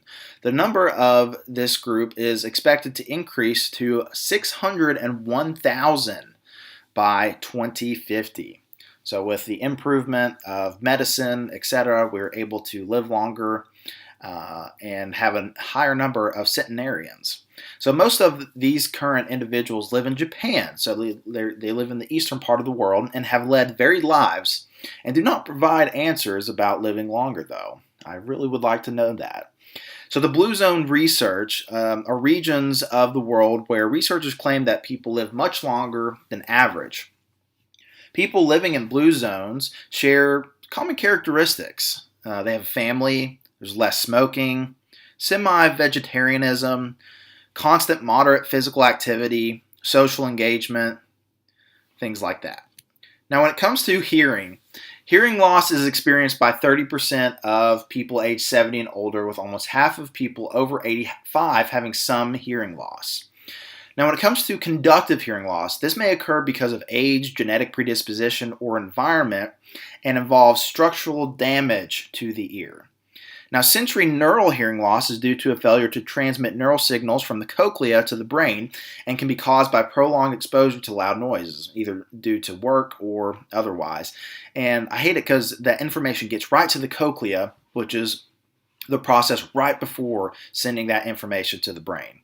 Now, temporal theory of pitch perception is the sound's frequency coded by the activity level of a sensory neuron. Okay, and the presbycusis is, I probably said that wrong. I always say certain words like that wrong. Presbycusis, if you will, is age-related sensory neural hearing loss resulting from degeneration of the cochlea or associated structures of the inner ear or auditory nerves. Now let's move to the cognitive development and memory in late adulthood. So, how does aging affect my memory? So, aging may create small decrements in the sensitivity of the senses, resulting in difficulty hearing and seeing and not storing that information in memory. So, with working memory is a cognitive system, as we've talked about. It's your short term memory with a limited capacity that holds information for processing temporarily. As we age, our short term memory loss loses some capacity, making it difficult to concentrate on more than one thing at a time or remembering the details. So, working memory or short term memory is among the cognitive function most sensitive to decline in old age, thought to either be due to slowing or because of inhibition of irrelevant information, inhibition theory. So with long-term memory, this includes, of course, the which is seemingly has unlimited capacity, involves the storage of information for long periods of time, and it can be strengthened by a number of ways through classically conditioned associations, acronyms, or quite simply repetition. The memory of adults of all ages seem to be similar, but older adults rely more on external and meaningful cues to recall information. So they're utilizing in that process of memory in the retrieval stage, they're utilizing recognition rather than recall. Now let's look at the psychosocial development in late adulthood. So in this stage, according to Erickson, still revisiting the psychosocial stages of development, was characterized by this age group is integrity versus despair. So the goal is integrity, consisting of the ability to look back over the course of your lifespan with a feeling of satisfaction, a feeling of peace and gratitude. Despair, though, will occur when a person looks back at one's life as unproductive and dissatisfied, maybe filled with a lot of regrets. Now, this activity theory supports the avoidance of a sedentary lifestyle and considers it essential to health and happiness that the older person remains active physically and socially. Now, the disengagement theory emphasizes that older adults should not be discouraged from following their inclination towards solitude and greater inactivity rather than keeping the older person artificially busy. The continuity theory suggests that people continue to view the self in much the same way as they did when they were younger. I hear that pretty frequently. They look a certain age, but they feel like they are X age. So people in late adulthood continue to be productive through work, education, volunteering, family life, and intimate relationships. Speaking of relationships in late adulthood, it has become increasingly common for grandparents to live with and raise their grandchildren or move back in with adult children. Grandparenting typically begins in midlife rather than late adulthood, but longer lifespans means grandparents for longer, means being a grandparent for longer. So remote grandparents, they rarely see the grandchildren, live far away, and may also have a distant relationship. Okay, some of you may be able to resonate with that. Your family's moved away from your grandparents, so either you didn't get to see them growing up, or maybe you're experiencing this right now with your own children. Now, companion grandparents, they do things with the grandchild, but have little authority or control over them and take on more of a friend role. I definitely see that happening a lot. The grandparents have the tendency to act like a friend. And involved grandparents, they take a very active role in their grandchild's life, and the grandchild might live in their home, or the grandparent has frequent contact and authority. Now let's move toward death and dying. In 1900, the most common causes of death were infectious diseases, while chronic diseases were the most common causes of death in the United States in 2016. Many of the top causes of death are linked, at least in part, to lifestyle choices and are preventable or avoidable if the proper actions are taken. So the top 10 deadliest disease worldwide in 2010 including heart disease, stroke, lower respiratory infection, COPD, trachea, bronchus, and lung cancers, diabetes, Alzheimer's, or other dementia, dehydration, tuberculosis, and cirrhosis of the liver. The major causes of death vary significantly among age groups, with unintentional injuries being a leading cause of death for the widest variety of ages. Now, in regards to the process of dying, so social death begins earlier than the physiological death and occurs when others begin to withdraw from someone who is terminally ill or has a terminal ill diagnosis. Doctors, as well as family members and friends, may spend less time with patients after their prognosis becomes poor. People in nursing homes may live as socially dead for years with no one visiting or calling, which is absolutely heartbreaking. Now, psychological death occurs when the dying person begins to accept death and withdraw from others and regress into the self. This can take, before physiological death and may even bring it closer as people give up their will to live. Interventions based on the idea of self-empowerment for terminally ill individuals has been associated with a perceived ability to manage and control things, resulting in better mental health. Now, Elizabeth Kubler-Ross, they describe 5 stages of loss experience by somebody facing the news of their impending death that provide a framework for understanding the psychological experience of an impending death. So if you, whenever you find out about your or others' impending death, you experiencing these 5 stages of grief. Okay. I like to remember it by the acronym DABDA. That helps me. It doesn't have to necessarily happen in this order, but here are the 5 stages. Denial. Denial is, of course, our refusal to accept reality because it's uncomfortable. It's often our first reaction to overwhelming, unimaginable news, and it protects us by allowing the news to enter slowly. Your brain's trying to protect you in a way. Then you have anger, which is pretty self-explanatory. It provides us with protection by energizing us to fight against something and providing structure to an unknown situation. Bargaining involves trying to think of what could be done to turn the situation around. You may bargain with yourself. If you can somehow get through this situation, you promise to lead a healthier life through exercise and eating better, or you may try to bargain with your higher power. Okay, you promise to go to church every Sunday if you can get through this particular situation. Depression, also pretty self-explanatory, which is intense sadness, involves feeling the full weight of loss and an important part of the process of dying. And then finally, acceptance. Acceptance is whenever we finally, agree to, not agree to, but we, just accept that find some sort of resolution within our own self that this is a part of life and it is inevitable. It involves learning how to carry on and incorporate this aspect of the lifespan into daily existence. So let's look at some other models of grief. So Wharton's model of grief they explained it through 4 different tasks the individual must complete. So accepting the loss has occurred, working through and experiencing the pain associated with grief, adjusting to the changes the loss created in the environment, and moving past the loss on an emotional level. Now, Parks broke down grief into 4 stages: shock, yearning, despair, and recovery. Then there's Strobe and Shutt, which suggested individuals cope with grief through an ongoing process, through either loss-oriented or restoration-oriented. Loss-oriented includes grief work, intrusion on grief, denying changes toward restoration, and breaking bonds or ties. Restoration-oriented, attending to life changes, distracting oneself from grief, doing new things, and establishing new roles and relationships. So this concludes lifespan development psychology as a whole. This is our last chapter. I hope you enjoyed this lecture series. If you'd like to learn about psychology a little bit more in depth, please go and check out my channel, as I have clips as well as shorts where you can consume information about psychology in a brief manner.